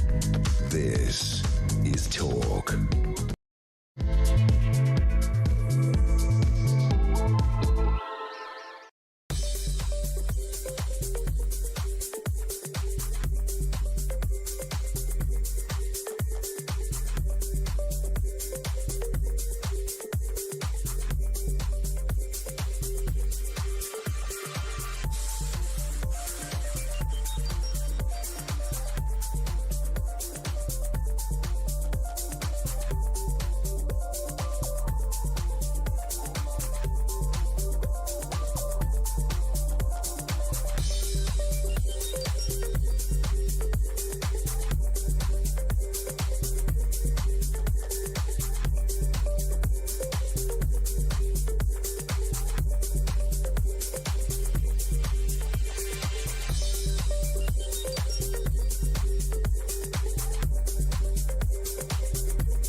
This is the Political Asylum, current affairs, international news. Letting criminals off while sending... Oi! Oi! You shut up! I'm trying to record something. Stand by for 3 powerhouse hours of breaking news, challenging views. I don't give a flying damn about international law. I think people will viscerally reject this. We're with you every weekday night, Monday to Friday, 7 until 10 p.m, right here on Talk. Across the UK, on DAB+, on YouTube, on your mobile, and on your side. This is Talk. Welcome back, almost 9. Julia, the Queen of Westminster, here from 10 o'clock. Let's push the button, Marky. Play some sport, shall we? 90 minutes in 90 seconds. From The Sun. We say a very good morning to sports news editor of The Sun, Rob Moore. Rob, good morning. Hi, Jeremy. How you doing? I'm very happy. I'm a West Ham fan. Give it to me, big boy. Come on, how good did West Ham look against Sunderland, for Christ's sake? Yeah, very good and timely for West Ham fans as well. I mean, that gap now is only 5 points, but Forest and Leeds are looking over their shoulder now at West Ham. And I think Nuno, who faced calls for his head, didn't he, a couple of weeks ago in those defeats at Wolverhampton and Forest, well, now they've stuck within the management, and who knows, it's going to be a really interesting escape. And You're a journalist, I'm just a fan. I've got a theory. We were talking about this in the office this morning. I actually don't want Dyche and Forest to go down, and you might fall off your chair. I think Daniel Farke's done a great job at Leeds. I think you need to look elsewhere. I think Crystal Palace, with Glasner leaving, Mateta wants to go. Your man's just left, hasn't he? I can never remember the name. Mark Gay, yeah. I think they might drop like a bleeding stone, Palace. I don't think it's just between those bottom three. And I'm not just saying that as a West Ham fan. Let's talk about Man United. Extraordinary under Carrick. Now we've got everybody saying he's the man. They've beaten Arsenal and Man City in a week. Yeah, I mean, had they not dropped those silly points against other teams, they would be really in contention. I mean, they've got 38 points there in the 4th place.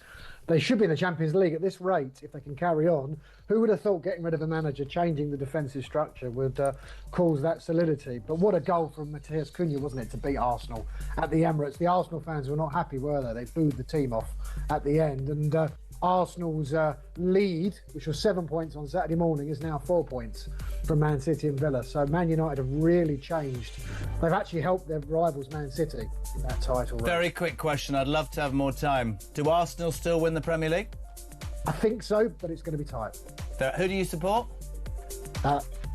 West Ham. Good boy. Get him on every morning. All these other people. Love you, Rob. Thank you, man. It's almost 9 o'clock. We've got loads coming up. Matthew Torbett, Trevor Kavanagh and more on Crowbar. But the news at 9 is next on Talk Breakfast.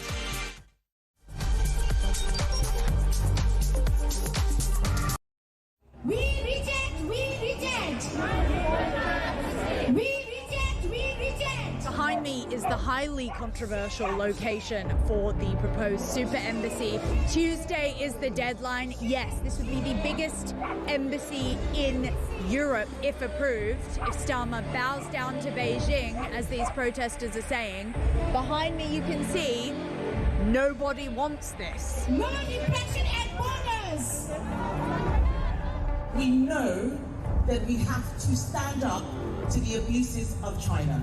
And what worries me is that we have a government right now that seems to be scared of China. What are you doing here at the protest? That's an interesting sign you've got there. Clearly you're not a fan of our Prime Minister Keir Starmer. Why is that? It's kowtowing to the Chinese government, right? A dictator regime. Robert Jenrick defected to Reform yesterday. He called the Conservative Party and Kemi Badenoch a leader with no backbone. She's obviously shown up here today and done a speech. It's kind of unprecedented to have that sort of flagrant support. What did you think about her speech and her backing this? I think any party backing our cause, like going against the building of the embassy, I'd say we welcome them. Why are you here today? So I'm Tibetan and I'm here to oppose the Chinese mega embassy being built here. Unfortunately, we think the UK government might allow this to happen, and I think it sends the wrong message to people who have been oppressed by the Chinese government, who are still being continuously oppressed in free countries. There are lots of Chinese decisions which are being followed by Chinese police states. Now, we know that there are plainclothes Chinese policemen potentially in the crowd, so a lot of them want to stay anonymous, which is very understandable. Why are you here today? Because it's very simple. It's no mega embassy, and it is absolutely unacceptable because this is a very peak area, and I don't think any one of the country they will have choose one of the peak area, prime area, and make it to their one of the I think it's the biggest embassy in Europe. So this is absolutely unacceptable. This government is engaging with China confidently and pragmatically and challenging them where we need to. Because across the UK, on DAB+, on YouTube, on your mobile, and on your side. This is Talk.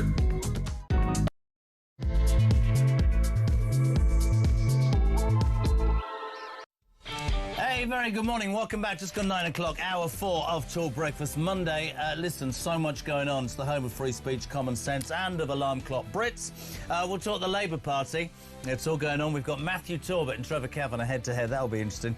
Matthew swept into Studio 1 with his entourage. He's changed a lot, to be honest, since he started appearing on telly and radio. He's got some stuff to say. The Home Secretary... that's God punishing me, Torbett, isn't it? Because now I can't speak. The Home Secretary says she's going to overhaul the police for the first time in 200 years by, shockingly, ladies and gentlemen, putting some more policemen and women on the streets. That would be a good idea. And also more about those Crowborough protests. Let's start by saying a very good morning to the legend, former political editor of The Sun. You're not a legend, Torbett. He is. Good morning, Mr Kavanagh. How are you? Good morning, Jeremy. I'm fine, thanks. Now, we're going to put this on the screen where Trevor's on one side. See, he's on the left again. It doesn't work, but never mind. And Torbett. Gentlemen, let's talk Burnham. I'm going to give you first dabs here, right, Matt, because you've been a fan of Andy Burnham's. You came in this morning saying, I'm just going to throw both at you a theory. He loses no way. I mean, he's not in the building, he can't be the leader, but I don't think he thought he could win anyway. I don't swallow this guff from the Labour Party and Steve Reid that, you know, what did he say? It's inconvenient to 2 million votes. I didn't know that democracy was an inconvenience. Sorry, I think that's tripe. I think they haven't done this to stop him running, but more than that, because they knew they'd lose the mayoral election in Manchester if he went to be an MP. What do you think? I think Andy did think he would win. I think he made that clear last night in his response to Tom Baldwin, Keir's best friend, who's been touting the fact that, you know, it would be an inconvenience and all the rest of it, that losing a by-election will be an inconvenience to the Labour Party and certainly to Keir Starmer. I think any reputable polling shows that Reform will likely win the seat. If Andy Burnham was the candidate, Labour would win by 6. That's a 10-point swing on his popularity alone.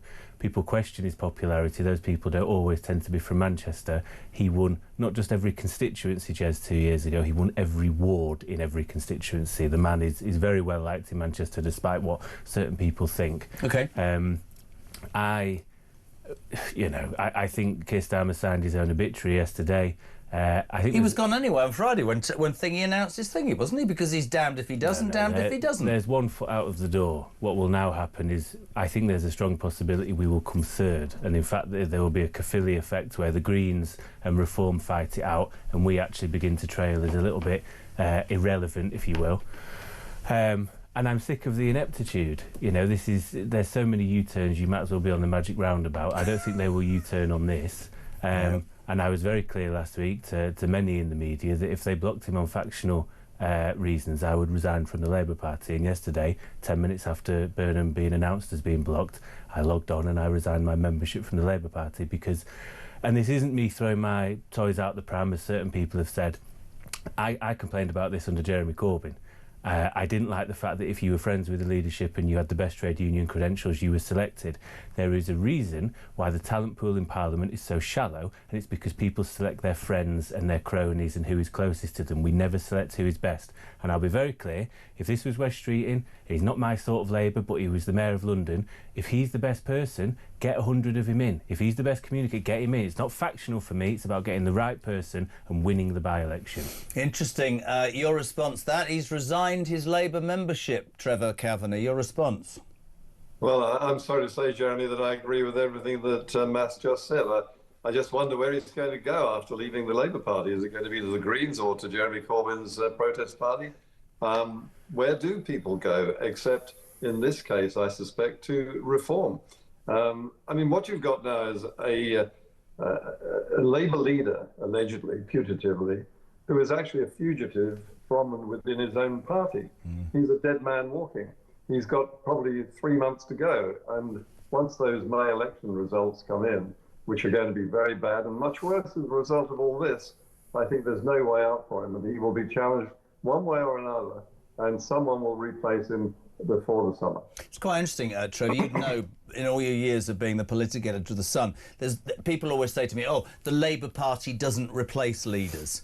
I would suspect that those in the Labour Party who have started to look at their emails, look at their majorities, will know that they've probably got 3 years left of a career.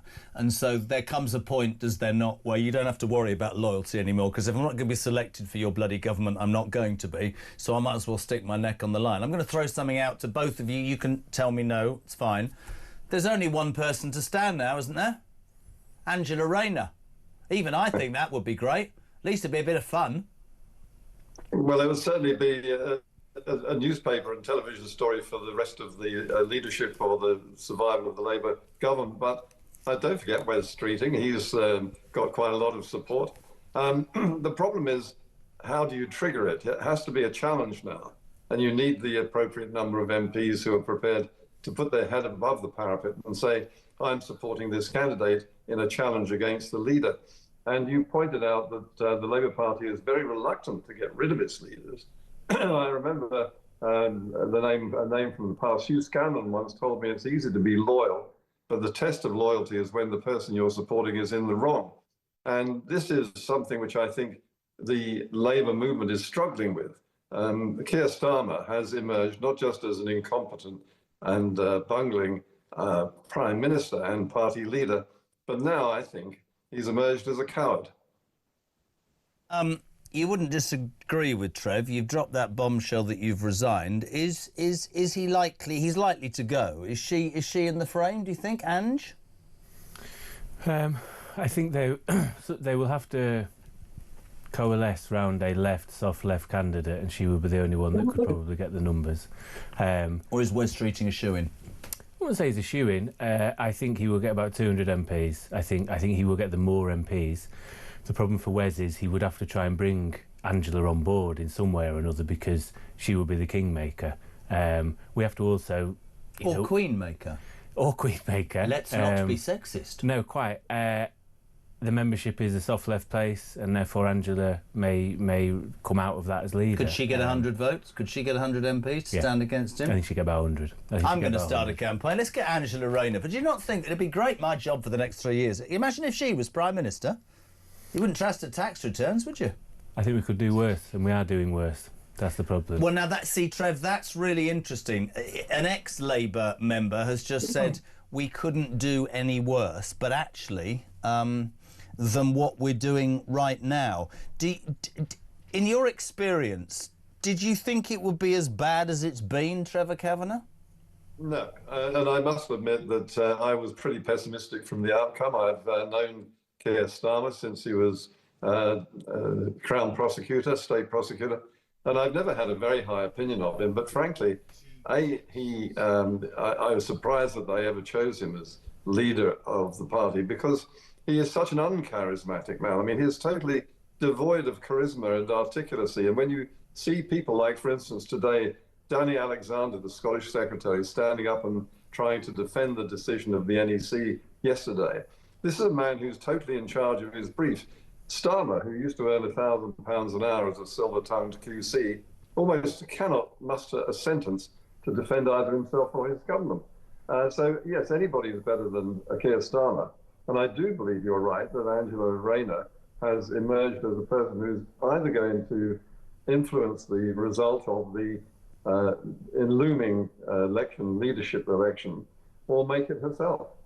Yeah, it's interesting. Now, boys, men, Matt, I've got two. One's not very nice and one's lovely. What do you want first? Morning, Jez. Please ask Matthew, is Andy Burnham, if he's such a man of the people, he needs to be asked how much he knew about the rape gangs in his area and what the hell he did about them? He set up inquiries. Did he? Yeah, he did. After this is a line that tends to be thrown around on social media. Okay. I think Andy has sued people successfully for libel and they don't learn. Good. Well, we're having the conversation. I think more could have been done by everybody at the time, but once all was known, he launched inquiries within Greater Manchester, and I think, might be wrong, convictions were sought during that. Matthew Talbot is the one left-leaning commentator that is actually sensible, says Gary. The fact that he is no longer an advisor Just zoom in on Torbett's face. That he's no longer an advisor and now not even a member is a loss to the Labour Party in the country because the current crop of advisors don't have a clue. Matthew, please get Jez to get you to talk to Nigel about becoming an advisor to Reform because your views bring great political balance. That's very kind. I had 2 texts from different party leaders over the weekend. I had a phone call from a cabinet member, one from a senior Labour person. All very nice. I'm in no rush to do anything. This has always been personal for me, and my whole journey is to end rough sleeping in this country. I know it is. And I will work with anybody that is serious about doing that. And for people who don't know, the reason I love this man, and Trevor would back me, this man came from, you don't mind me saying this, man was homeless and he's come to this position and his absolute, his raison d'etre is about homelessness, and we respect you. Can we move on, gentlemen, to Mahmood? Trevor, the Home Secretary this morning, is going to announce what she's calling the most sweeping overhaul of policing in its service's 200 years. Apparently she doesn't like the fact that it takes 15 minutes for a policeman not to turn up, so in future you've got to turn up. We're going to scrap non-crime hate incidents, and in a shocking moment, Trevor Kavanagh, Shabana Mahmood says that it would all be a lot better if we could get more policemen and women on the beat. It's not going to happen, is it, Trev? Well, it hasn't been happening for a very long time, I can tell you that. I live in the centre of London, and the centre of London is where all the personal sort of individual citizen crimes are taking place, the phone grabbing and the shoplifting and so on. And policemen on the beat are simply not there. They're not visible, they're not seen, not even in patrol cars anymore. I mean, just as an example, in Australia, where there is very little phone snatching or street crime, there is a visible transport of traffic police. You'll see the police cars wandering around. If they're not on the beat, they are visible, and if something happens, they're very quickly on the scene. Nothing like that has happened in Britain for the last, I think, 10 years, not just in London, but across the country and in the countryside. You simply do not see policemen in uniform on the beat. And that is, I think, the one thing that when Robert Peel established the police force in the 18th, 19th century, the representation of the citizenry as citizens in uniform, has completely evaporated. And I think that's a terrible loss, and it's going to be very difficult for Shabana Mahmood to restore. I mean, I'm with you, and I don't throw this actually at Labour. This started under Theresa May. This a bit like with our defences, you know. There's well, let's just get rid of our Army, Air Force and Navy. Let's get rid of policemen and women on the streets. Blexley is spot on when he says the reason you arrest people when you have intel. You have intel by getting your ear to the ground, by being in the communities. It's an absolute disgrace. The stories I've had this morning from the way people feel about our police, and I'm sure Shabana Mahmood, who's definitely on political manoeuvres, by the way, I'm sure that she is saying all the right things, but I find it really upsetting, genuinely fact here, that so many of us are losing faith in the police. When I was growing up, they were there for you, and I would, if I was running a shop or walking down the road and I wouldn't even think the police are going to turn up. That's a bad indictment, isn't it? Of course it is. I think one of the worst things Theresa May did was large cuts to community police officing, as you said. And if you remember rightly, there was a former police officer of the year that stood up at the Police Federation Awards and warned her, what you're doing to the police across the country is going to cause a national security issue. Yep. But a year later, we had the Manchester terror attack. Didn't he? Yeah. Because he foresaw what was coming, because that's how you gather the intelligence. I worry about making these really big police forces because... What was it, 43 down to 12 forces like or something? And I think... Even less local potential. Well, yeah, and I think what people would appreciate is, yes, Bobby's on the beat is one thing, but you can't go into a police station anymore because there isn't police stations. No. The amount of police stations that have been shut, you might want to go in and record a crime, you've got to do it online only. And I think it's having that open door that might build up trust again to go, oh, how ironic, we've got an open door with our borders, but not to your local police station. It's true, isn't it? I mean, let me just read this to you, because this morning we put a thing out saying your experience. This is just one off the cuff, right? Nige. My partner was assaulted whilst in the hairdressers. A bloke ran in off the street, strangled and threatened her and the owner with a knife, all on CCTV. The police knew who he was. They went to his flat, but because he would not answer the door, they couldn't arrest him. It took over 12 months to catch him. He already was on a suspended sentence. I kept pushing the case. Being an ex-JP, Finally got him to court. He got 5 months in prison, which was part of the suspended sentence. He's been in the papers again since the release. Cheshire police don't care, our police don't care, and my partner's still traumatised. That's one of millions of stories. Well, when I was a kid, you were scared of the police, Trev. Do you know what I mean? You were terrified that they'd grab you and take you back to your mum. Absolutely. I mean, I got stopped when I was a kid for riding a bike without lights, fined 5 shillings. Where would you have that happen today? And that story that you've just read out really sums up the whole crisis in one tale, but it could be reflected right across the country on so many stories where ordinary people who think that they're paying their taxes in order to be safe on their streets and in their homes pointlessly ringing the police and, as Matt says, going online, recording a crime, knowing that all it's going to be useful for is a crime number they can put on their insurance claim. That's all they get in return. I wanted to play you both something. This isn't, you're no longer a member of the Labour Party. We had John McTernan earlier, who is the used to be an advisor to Tony. We went to a war that was illegal, close brackets, Blair. And I asked John McTernan what this current Labour government have actually achieved in the last 18 months. Have a watch, gentlemen. Tell me something domestically that's been a success under Keir Starmer. The cap on bus fares. That's it. That's not only what he said, surely. That's all. I swear to you on my life. Is there anything you could come up with bus fares? In fairness to John, it will impact everyday people's lives that haven't got a lot of money. You don't even believe it anymore at all, but you don't even look like you believe it anymore. No, I think, listen, when I was a teenager and didn't have any money, I think that would have been welcome. They increased it and then capped it, man. It was a come on. No, do you know who did cap it? Oh. Andy Burnham. Oh, dear. He found the money in Manchester because they wanted him to put it back up. That's the ridiculousness of it. But no, you can talk about rental reform. I worry about the unintended consequences of landlords just raising rent to therefore get you out. He mentioned that at some point, but he said that was his #1 thing, Trevor. He said bus fares. It's not brilliant. No, what about the rise to national minimum wage? I think rising that with yes, but who pays the national minimum wage? Oh, hold on. Sorry, Mr. Just know your place, ex-Labour advisor. Sorry, Trev, go on. What did you say, mate? Well, I mean, it's all very well to say you're raising the minimum wage, which is very fine, but an awful lot of young people now cannot get jobs because employers can't afford to pay the minimum wage. And while everything is being taxed to the point of ruin, we're shutting down retail trade. I mean, again, in the City of London, they're opening in the metropolitan area huge office blocks with street-level stores, all of them stocked with empty stores, at least as far as customers are concerned. Nobody is buying. Nobody's going into those stores. There's one person serving because they can't afford to hire more. The pubs are closing. The hotels are in trouble. And that's partly, at least, because of the minimum wage, but also because of just about everything else that this government has done on tax and spending.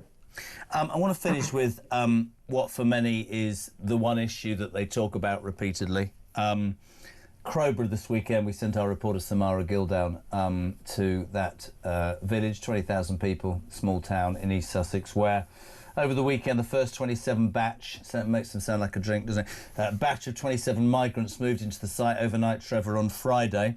By 9 a.m. on Saturday morning, they'd seen a private GP, and by 11 o'clock they were given a mobile phone. The reason for this is that they are allowed to come and go as they want, and if they can't be got hold of after 7 days, they're struck off the list. They've gone to do their own thing. I don't want to make it political. I want to ask you both this. Residents in places like Crowborough are not far-right thugs. They're simply saying, we are worried about our children and our community when unvetted men come into this community and run amok. I honestly don't think in all the time I've done this that I've ever sensed, Trevor, the real sense of injustice, unfairness and downright anger that is spreading across this country. And I don't think that people now saying, you're all far right, you don't understand these poor people, I don't think it washes anymore. I think this is not going to go away and is going to be one of the biggest problems that we've got in this country. What do you think? Absolutely. It's impossible to disagree, and it wouldn't matter where you put these camps, whether it was in leafy Crowborough or in some urban environment. The people who have been subjected to this decision, which has been made without consultation, and the introduction of these people in the early hours of the morning in a very furtive way, I think that would alarm almost anyone who had any responsibility for the young people who might, and I think probably would feel at risk by the presence of a large number of unemployed, idle young men, no matter where they came from. Matt? I think the issue we have is you have to stop people coming here in the first place, and there is no, it seems to me, priority to do so. I've always said to you about things like offshore processing. I think because of that, if you process someone, or whether you don't, and they come across via irregular means, therefore you have suspicions about them. You say, well, why have you not gone to your embassy in your country? Why have you not gone to Calais at the processing centres there? You understand people's frustration, though? Surely you do. I understand people's fears. If you were living with your soon-to-be wife and your kid, and I'm being serious, in 15 years' time, and your daughter was 11 or 12, and there was a migrant hotel where men had sexually abused kids, I'm being completely straight with you, you'd be saying, this is not acceptable. And I don't think it's wrong for people to be concerned about the security of their own family. No, but that's the point it comes back to. It comes back to the security, and this is why you have to go over people before they get here. I wouldn't let them in the country. I'd send the Navy, and I've said it. I don't care. Right. I would commandeer, everybody laughs at me, the biggest liner. I would absolutely recondition. I would train a crack team of 2,000 agents to within an inch of their lives. They would be picked up by the Navy. They wouldn't make sure. They'd be put on the boat. And if you have any semblance of reason to be here, red carpet. If not, you're not coming here. We're not doing that. You're going to go to a detention centre, which, and this will go against every part of your being, that isn't nice, because I want the message to get back very quickly. We're not a soft bleeding touch, because I'm convinced that way it would stop. The minute these people are allowed in, right, they have more rights, it strikes me increasingly, than the people who live in this country and pay tax. And that's where the unfairness is. And I don't believe the argument anymore is justified for people to say, well, you don't understand, you're all... No, I'm not far right at all. I absolutely understand the man who got up at 4 o'clock this morning and is struggling to pay his energy bill and thinks this isn't fair anymore. That's where I am at. I think people are entitled to whatever views. The problem is until, and I've not heard any politician mention it, until you talk about things like the 1951 Convention, you can't do any of that. No. So the Convention says, as long as you're claiming asylum, you can arrive via irregular means, therefore getting in a boat. Do you think that, both of you, just to finish, and the ECHR will go? It depends who's in government. I think the ECHR is a bogeyman because it's only ever overturned 12 decisions since the 80s. I don't think the ECHR is the problem. It's above the ECHR, as well as I've said to you before, domestic law that is always created by average politicians and very vague, therefore judges will infer what they wish from it. That's the problem. Legislation isn't tight enough. I think also, if we're talking economically and otherwise, we have to question what is a refugee anymore, because I've always come from a place where you do what you can. Everyone pulls their weight, everyone takes in, does their bit, their share. The problem is when 2/3 of the world are at war with each other or themselves, that's too much. It's too much. You can't accept everybody, unfortunately, and there are other countries not doing their bit. Therefore, if your country's been at civil war for 20 years, are you a refugee? Are you innocent? I don't know anymore, Jez, because we live in such a different place from when 1951 and the Convention was set up. Trev, overview ECHR, the Convention of 51? Well, Matt is very disconcertingly fair and balanced. But this has been going on for years now, and nothing has been done, and in fact the problem has increased. It is not beyond the wit of man or government or international bodies to do something about this. But it isn't. Nothing's being done, and there's no way that we can see, as ordinary voters, anything being done for at least the next 3 years. Something has to be done. The whole face of Europe is changing. The culture of Europe is changing. The culture of Britain is changing. And it's changing steadily and fast at the very moment we're speaking. If we simply let the people come as we are and raise our hands in surrender to some arcane piece of historical legislation, I think that we are going to pay a very, very heavy price for this, and may already be doing so as we speak.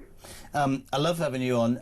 It's supposed to be a debate. It's turned into the Trev and Matt political bromance.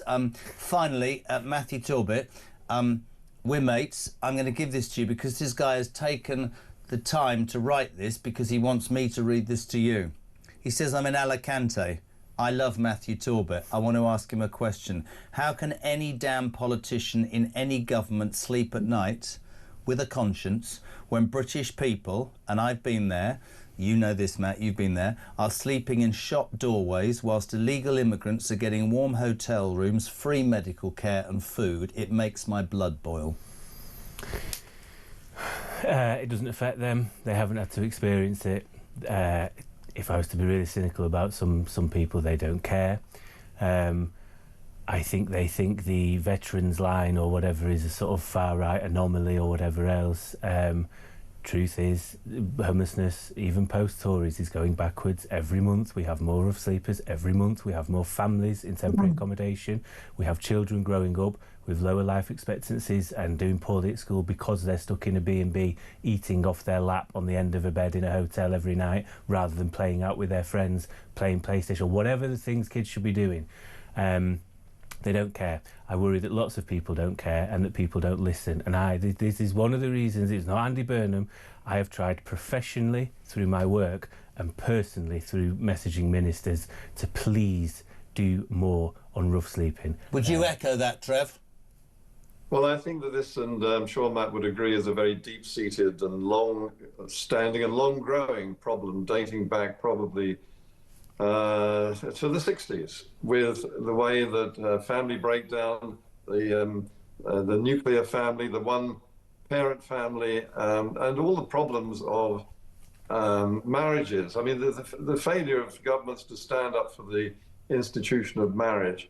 These are where this sort of problem begins at the root. And the people lying on the streets, in shop doorways and elsewhere, are the product of that failure by governments of all textures. And it is the welfare state that has gone for the wrong targets. It's not aimed to provide kids with the strength of the family background that is essential for everything, for education, social, for their future. It's not just a matter of pouring money on this problem. You've got to change attitudes completely. Guys, the bromance is alive. We found out this morning that Trevor Kavanagh agrees with everything that Matthew Torbet says, and Matthew Torbet has resigned as a Labour advisor, and we're going to do our best to get him into reform. Gentlemen, same time next week. Thank you very much indeed. The excellent Matthew Torbet and Trevor Kavanagh. This is Talk Breakfast.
Welcome to Down the Local, the show that goes from pub to pub across the country, speaking to the punters about the subjects driving us all nuts at the moment. That's Rachel Reeves, Rachel Thieves, Rachel McCounts. I don't really know Meghan Markle. I know Meghan Markle's from Suits, and that's about it. I don't know about anyone else, and I don't know where this is going. I have 0% beers, and I feel raising the flag, I think, is symptomatic of its desperation. Is public transport good value for money? No, it isn't. You really don't like speaking to people. The UK on DAB+, on YouTube, on your mobile, and on your side. This is Talk. Welcome back. Just gone 9:30. It's Monday. This is Talk, of course, the home of common sense, free speech, and the home of alarm clock Brits, and the Queen of Westminster, Julia Hartley-Brewer, here from 10 o'clock. And Ian Collins, the housewife's choice, from 1 o'clock this afternoon, sounding fantastic. Morning, Ellie. I used to live in Crowborough because my dad worked for the Foreign Office, so I feel deeply sorry for them. We then moved to Milton Keynes because there's a Foreign Office at Milton Keynes as well. And where I lived there for 24 years, and I had to move out because of all the HMOs that sprung up round me. So we are getting absolutely annihilated by this government. It's disgraceful. Couldn't agree more. 28 minutes to 10. By popular demand, I'm going to play you a video right now to get you through the final half hour of this breakfast show. We're going to speak to Harry Miller in just a tick, former police officer and founder of Fair Cop, about Shabana Mahmood's apparently going to transform the police. But before that, if, like me, you came in at 5:30 and you look at everything that's going on in the news, you know, Keir Starmer's being battered by the left, Andy Burnham's friends are up in arms, he's being battered on the right by Wes Streeting, and he's having a hard time. Trump's humiliated him. His Chancellor's completely and utterly fiscally stupid. The opinion polls say he's going to be decimated. He's a dead man walking. And do you know what his response to all that was? Brilliant. I do hope you're on YouTube. If not, I'm just going to paint a picture. Keir Starmer's released a new TikTok video. All I can make you aware of is it's him stood next to a fighter jet and a submarine with some rap music, no words, and this should inspire you to believe this man will keep fighting. Have a watch, have a listen. It is crap. Yo, if I could do it, then why can't you? Get up and make it work. Ain't no way that I'm sitting around. It's now or never, I'm picking it first. You can't tell me that I won't make it. Knew that I had the skills since birth. Grinding, came out the mud like Roddy. I had no body, I came from dirt. Still can't fuck, I put in the work. Painting a picture when I write lyrics, don't call me a rapper. I literally still am utterly confused. I played that 3.5 hours ago. I played it every... What does that mean? I mean, what? Does anybody... Can anybody help me? Keir Starmer, it's just madness. The Home Secretary was going on about starting a UK version of the FBI. Does she not know she already has that? It's the National Crime Agency. How does she not know what departments she already has, says Paul in Canterbury. Dan says, morning, Jez. The quantity of police forces in the UK has blown me away. I came from Australia, which is 37 times the size and has just 9 police forces. This is just typical British bureaucracy. How many more officers could there be if they removed all the leaders from all those forces? Well, here's a man who might be able to answer that on the day that Shabana Mahmood says she's going to change the police force for good. Former police officer and founder of Fair Cop, Harry Miller. Good morning, sir. How are you? I'm very well, Jeremy. Very well indeed. Shabana Mahmood, we're not altogether sure whether this is just political posturing or real intent, but she will announce this morning what she is calling, unbelievable, the most sweeping overhaul of policing in the service's 200-year history. 3 parts. She wants to bring sort of elite forces down to about 12. She wants to scrap non-crime hate incidents, so if I do insult you, you won't be able to go back to the police. And interestingly, which I think is just unseismic in terms of its brilliance, Harry, to get more bobbies back on the beat. That's shocking, isn't it? Yeah, absolutely shocking. Well, there's one way that she can get a whole bunch of bobbies back on the beat and save a load of money, and that is by getting rid of the absolute ridiculous monolith, which is the College of Policing. Yeah. This place has got an annual budget of about 70 million. It's got 782 members of staff, and it spends 52 million quid on wages. Now, if you break that down, that's round about £66,000 per employee. Now, what you could do quite easily is shut that down, get rid of it, and employ 1,500 to 2,000 coppers for that, and that would be a much better spend. So it's no good banging on about us not having enough police forces, or this other ridiculous thing where police officers have got to respond within 15 minutes, otherwise, you know, they're going to get in trouble. The problem with that, Jeremy, is this. You're a frontline cop. You go along to somebody who has been burgled, some old lady who's been burgled. You know, you go there, you find out that actually you take the initial report, but she's devastated. Then you get another call come in, and you're supposed to leave this devastated person in order to meet your critical timeline target. That's not how policing should be. But no, it would be good. I'm not sticking up for it. I think they're just words. But I mean, I do think the issue, I think it started with the Tories, by the way. I don't lay this totally at Labour. I think they've exacerbated a ridiculous decision that started with Theresa May, which is to cut. You know, you're an ex-police officer. You get intel by being on the street. I don't understand how all of that has been stripped away. You're absolutely right about the College of Policing. Also, the bosses, Blexley always says, they just want to climb the greasy pole. It's all about diversity and box ticking. I was scared of the police when I was growing up, Harry.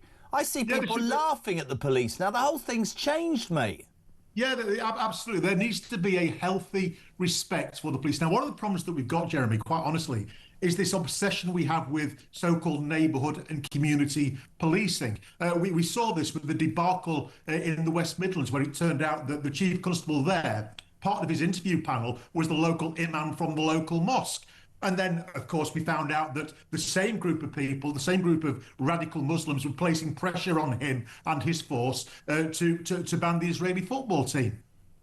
That shouldn't be happening. That's what we had PCCs for. PCCs, Police and Crimes Commissioners, should be dealing with members of the public and community groups, but chief constables and police officers should be allowed to get on and do their policing, not get involved in politics, not get involved in sort of smoothing local political and religious sensibilities. That is not the job of a police officer. I couldn't agree more. And the other big thing that drives people bloody nuts is you can have your Rolex or your watch nicked, you can have your shop ransacked, no bugger turns up. But if you say to somebody, I don't like your shirt, 6 armed police arrive and arrest you because it's a hate crime. She says, actually, let's play it. Shabana now says she's going to scrap non-crime hate incidents. This will be fun. Shabana Mahmood.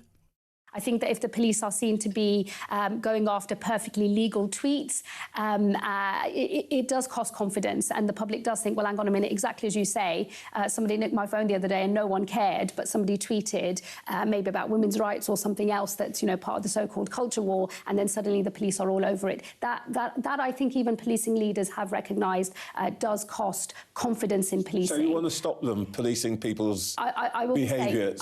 Yes, and I will be saying more about that in the coming days, but I've been very clear that perfectly legal tweets and policing the so-called culture war is not what our police are for. Do you believe her, Harry Miller? Well, the thing is, Jeremy, we've been fighting to get rid of non-crime hate incidents since 2019. So, of course, we're delighted that she's said this. My worry is that this is a case of getting rid of the clap and replacing it with hemorrhoids. Because what we have discovered now, Jeremy, is that the police are recording people not for non-crimes, but for actual crimes. I'm taking the Home Secretary to court. I'm taking it for a judicial review at the High Court, because we have discovered just this past few weeks that the police are recording people not for non-crimes but for crimes. They are giving members of the public criminal records, not non-crime records, criminal records, without any interview, without any questioning, without any evidence, purely on the say-so of some hurty person who's put in a complaint. So, yeah, fantastic that she's getting rid of non-crime hate incidents. We now want to get rid of recording people without trial. It's as simple as that. You just look, don't you? I had somebody in my house at the weekend who's a bit left, and it won't be coming back. And I was trying to explain to them that the country that I was brought up in, now, this government, you know, basically, you can be stolen from, you can be abused and the police don't turn up. You can write a tweet that somebody doesn't like, you can be arrested. You can go to trial, we're not going to have juries anymore. You're not allowed to speak or watch social media. You're not allowed to vote. It just, I don't know. I mean, Shabana Mahmood might be on political manoeuvres. She might be the best thing to come out of the Labour Party. I've no idea. But for me, for many, many reasons, the fact that the whole ethos of the police, as I see it, what they mean, what they do, what they found out, the impact they're supposed to have, is disintegrated. And it, to me, you know, we don't want to say it because we know there are hundreds, thousands of frontline men and women doing a fantastic job and under the constraints of the job, blah, blah, blah. But I don't think it's good enough. I don't think it's good enough for the British people. I think that any government should concentrate on two things, which is protecting its country and protecting its people. And I don't believe the police do that anymore. And I think it's a real shame. And when you call it out, people get really offended. But it's a fact, isn't it, Harry? Yeah, it's absolutely a fact. And the sad fact is that generally police officers want to do their job. They want to get out on the streets and do policing. I've got a lot of time for the regular Bobby on the beat, for police sergeants, for some police inspectors. But once you get above the rank of inspector, you've got a managerial class who are only interested in satisfying people further up the greasy pole so that they can climb it. What we need is police officers who are well versed in the law, who are told that the only thing they are supposed to be policing is the law. That's it. Not hurt feelings, not politics, not religious sensitivities, the law. In order to do that practically, they've got to know the law. So what we need to do is get rid of all this nonsense DEI training and get them back to basics so that the police officer can say straight off the top of the head what the definition of theft is, what the definition of burglary is, what the definition of rape is. But I guess they're so concerned as well. I saw footage at the weekend, we haven't got much time, where there was a Palestine Action demonstration. It was about 10 coppers, and a bloke walked in with a Union Jack, and they started telling him, talking to him, nice and calm, you need to take that down, it might stir up trouble. And I'm looking at the camera going, sorry, at what part of madness is this? And I have a degree of sympathy that they're surrounded by such woke bosses that they want to make sure they don't upset anybody. But I'm with you. Policing should be about prosecuting people who break the law, the difference between right and wrong, good and bad, evil and whatever, I don't know. And we seem to have lost that, mate. And I, listen, whether I believe it or not, one thing's for sure, somebody has to do something about, you know, the state of the police forces in this country. Listen, come on again, mate. Loved it. Especially your clap to hemorrhoids comment. Harry Mirror, you're very kind. Thank you very much indeed. Do you know what my nickname was at school, Christian? Kyle Pile Hemorrhoid. Morning, Wayne. Morning, Wayne. Morning, Jezza. This is Wayne from Erdington in Birmingham. I'm glad the migrants got to see a doctor at 9 a.m. on arrival. We found my mum was extremely ill over the weekend. We phoned 111, 12:15, got a call back at 1:15 asking for a further diagnosis. We were then told a doctor should call us within 2 hours. That didn't materialise, so we took her to the hospital ourselves. There was about 10 to 12 ambulances all backed up. My mum was then put on a drip in the corridor, where she was left until 5 a.m, well, 5:30 this morning, where they eventually put her on a ward. She's 74 years of age, and this is how we treat British citizens.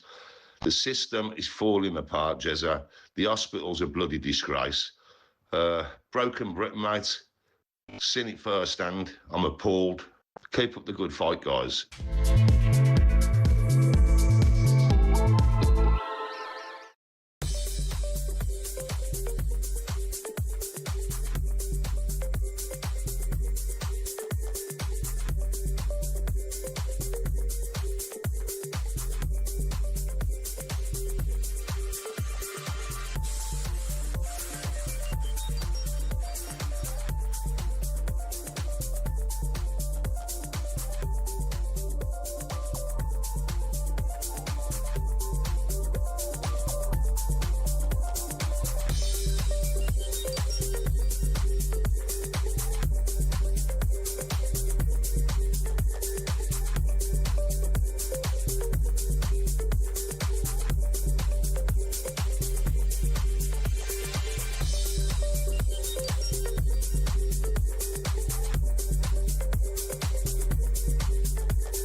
Across the UK, on DAB+, on YouTube, on your mobile, and on your side.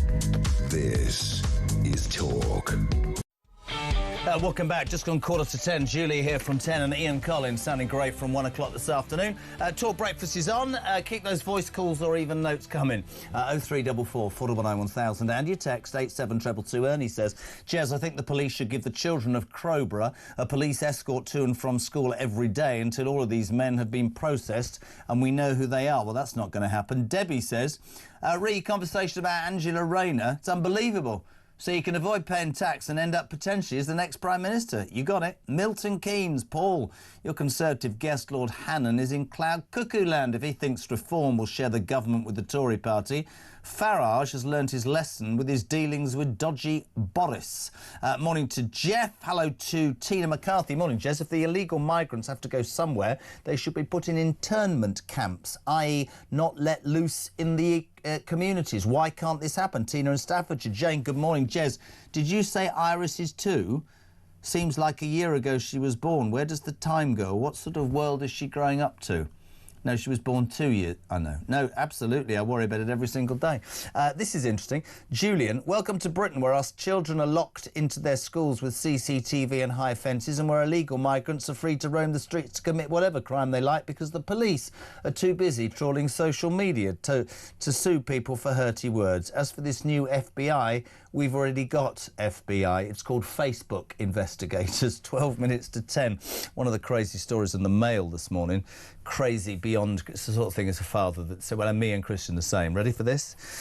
The NHS is getting midwives to fill in farcical forms with no option to record biological sex, where instead they ask parents what their newborn baby's gender identity is. There was a story on this show some months ago about a midwife of 28 years' experience who delivered the child to this happy couple, lifted up the baby and said, congratulations, you've got a beautiful baby boy.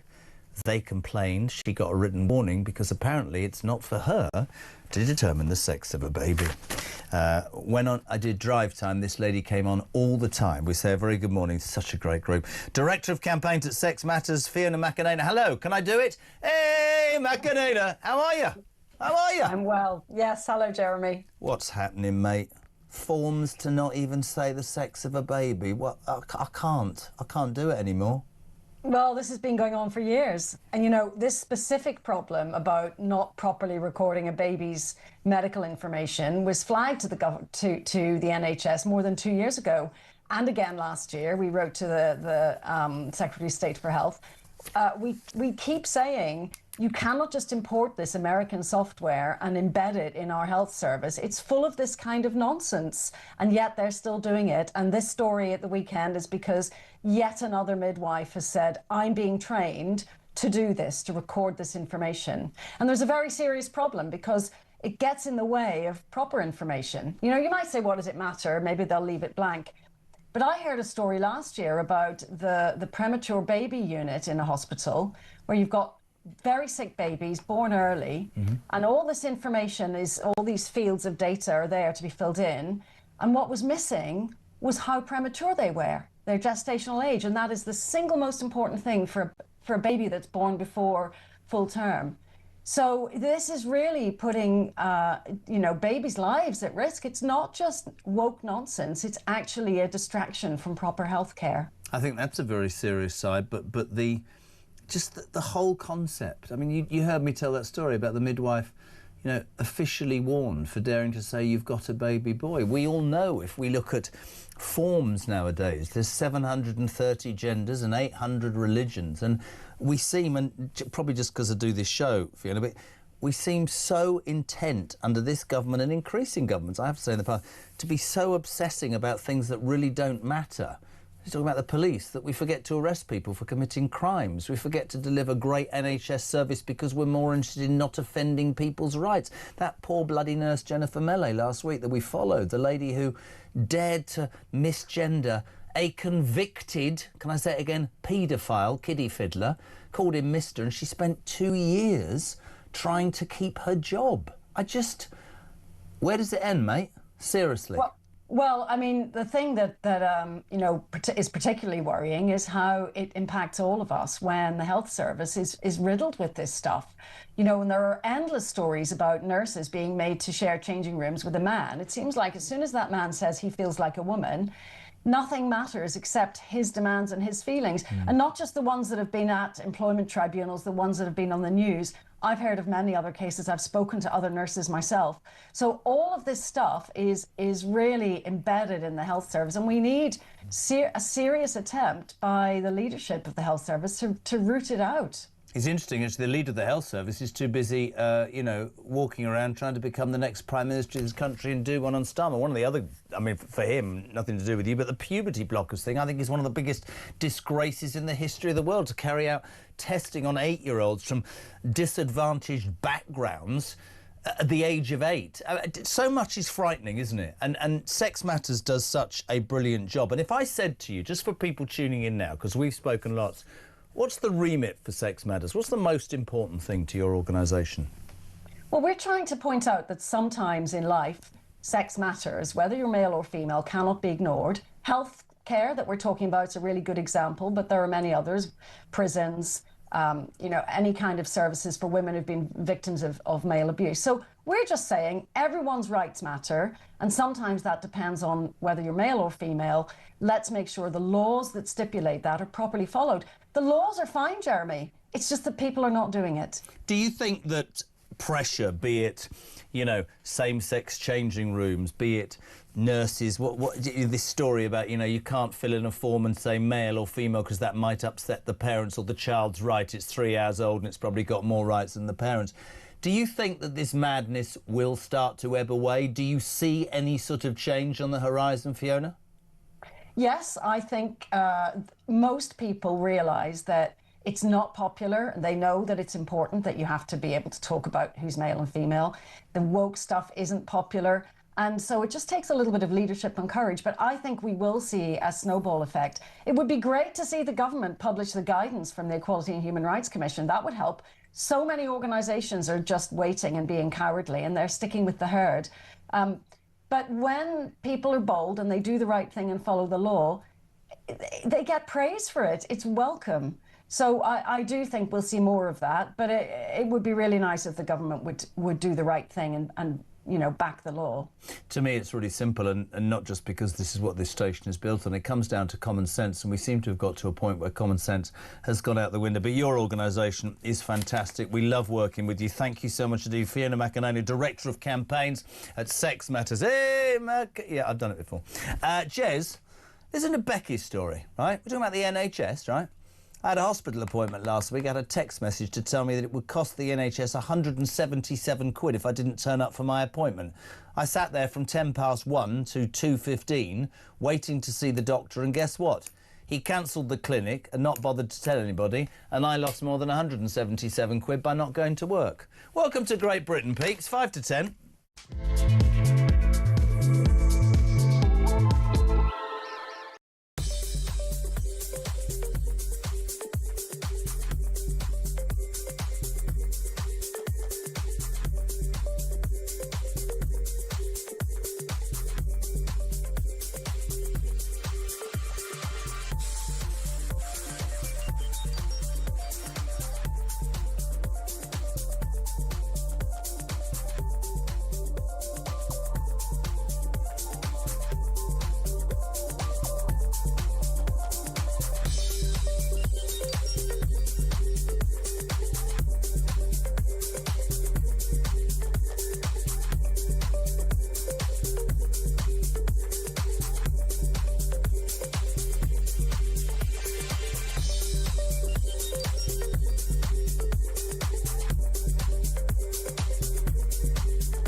I have a message tonight for the incredible people of Greenland. And if you choose, we welcome you into the United States of America. That is why I said the use of tariffs against allies is completely wrong. You know, the fact that they had a boat land there 500 years ago doesn't mean that they own the land. We're not going to have Russia or China occupy Greenland. So we're going to be doing something with Greenland, either the nice way or the more difficult way. Any decision about the future status of Greenland belongs to the people of Greenland and the Kingdom of Denmark alone.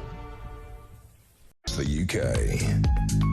On DAB+, on YouTube, on your mobile, and on your side. This is Talk. Welcome back. The Queen of Westminster on the way. Ian Collins from One. Last week, if you remember on Talk, Lisa Nandy said about when she was questioned as to whether was it Farage was a fascist. She said, if it looks like a duck, walks like a duck and quacks like a duck, my experience says it's a duck. Barry in Newcastle, responding to Sarah McAnana from Sex Matters, says, it's quite simple. If it looks like a penis, it probably is a penis. If it quacks like a penis, it's probably a boy. If not, it's a girl. Julia Hartley-Brooke, good morning. I love these messages. That's just the madness, yeah. I tell you what was really interesting. Linking the ICE story in Minneapolis to what's happening here, you've got all this whole thing where what the ICE agents are doing is exactly what Obama had them doing, at far greater numbers, by the way, when he was president. But it was OK because it was Obama and he was nice, whereas Trump's a fascist. And if the left shtick is Trump's a fascist, now you could agree with him, disagree with him on various policies, but that's what they're now doing to reform. It's a fascist party, National Socialist Party. They're far right. They're a danger. This is being normalised, you know, regular BBC regular programmes referring to them like that. Then it justifies that sort of violent action back, and then you see. I will not be surprised to see stuff like this on Britain streets with that language and what they're doing. It's weird. We've done this job a long time. You just get the feeling that this silent majority, the anger, Crowborough, I don't care, the police. Yeah. But again, people aren't silent anymore. And if you mention it, they'll go, what are you saying? They're not saying anything. But I don't believe your average hard-working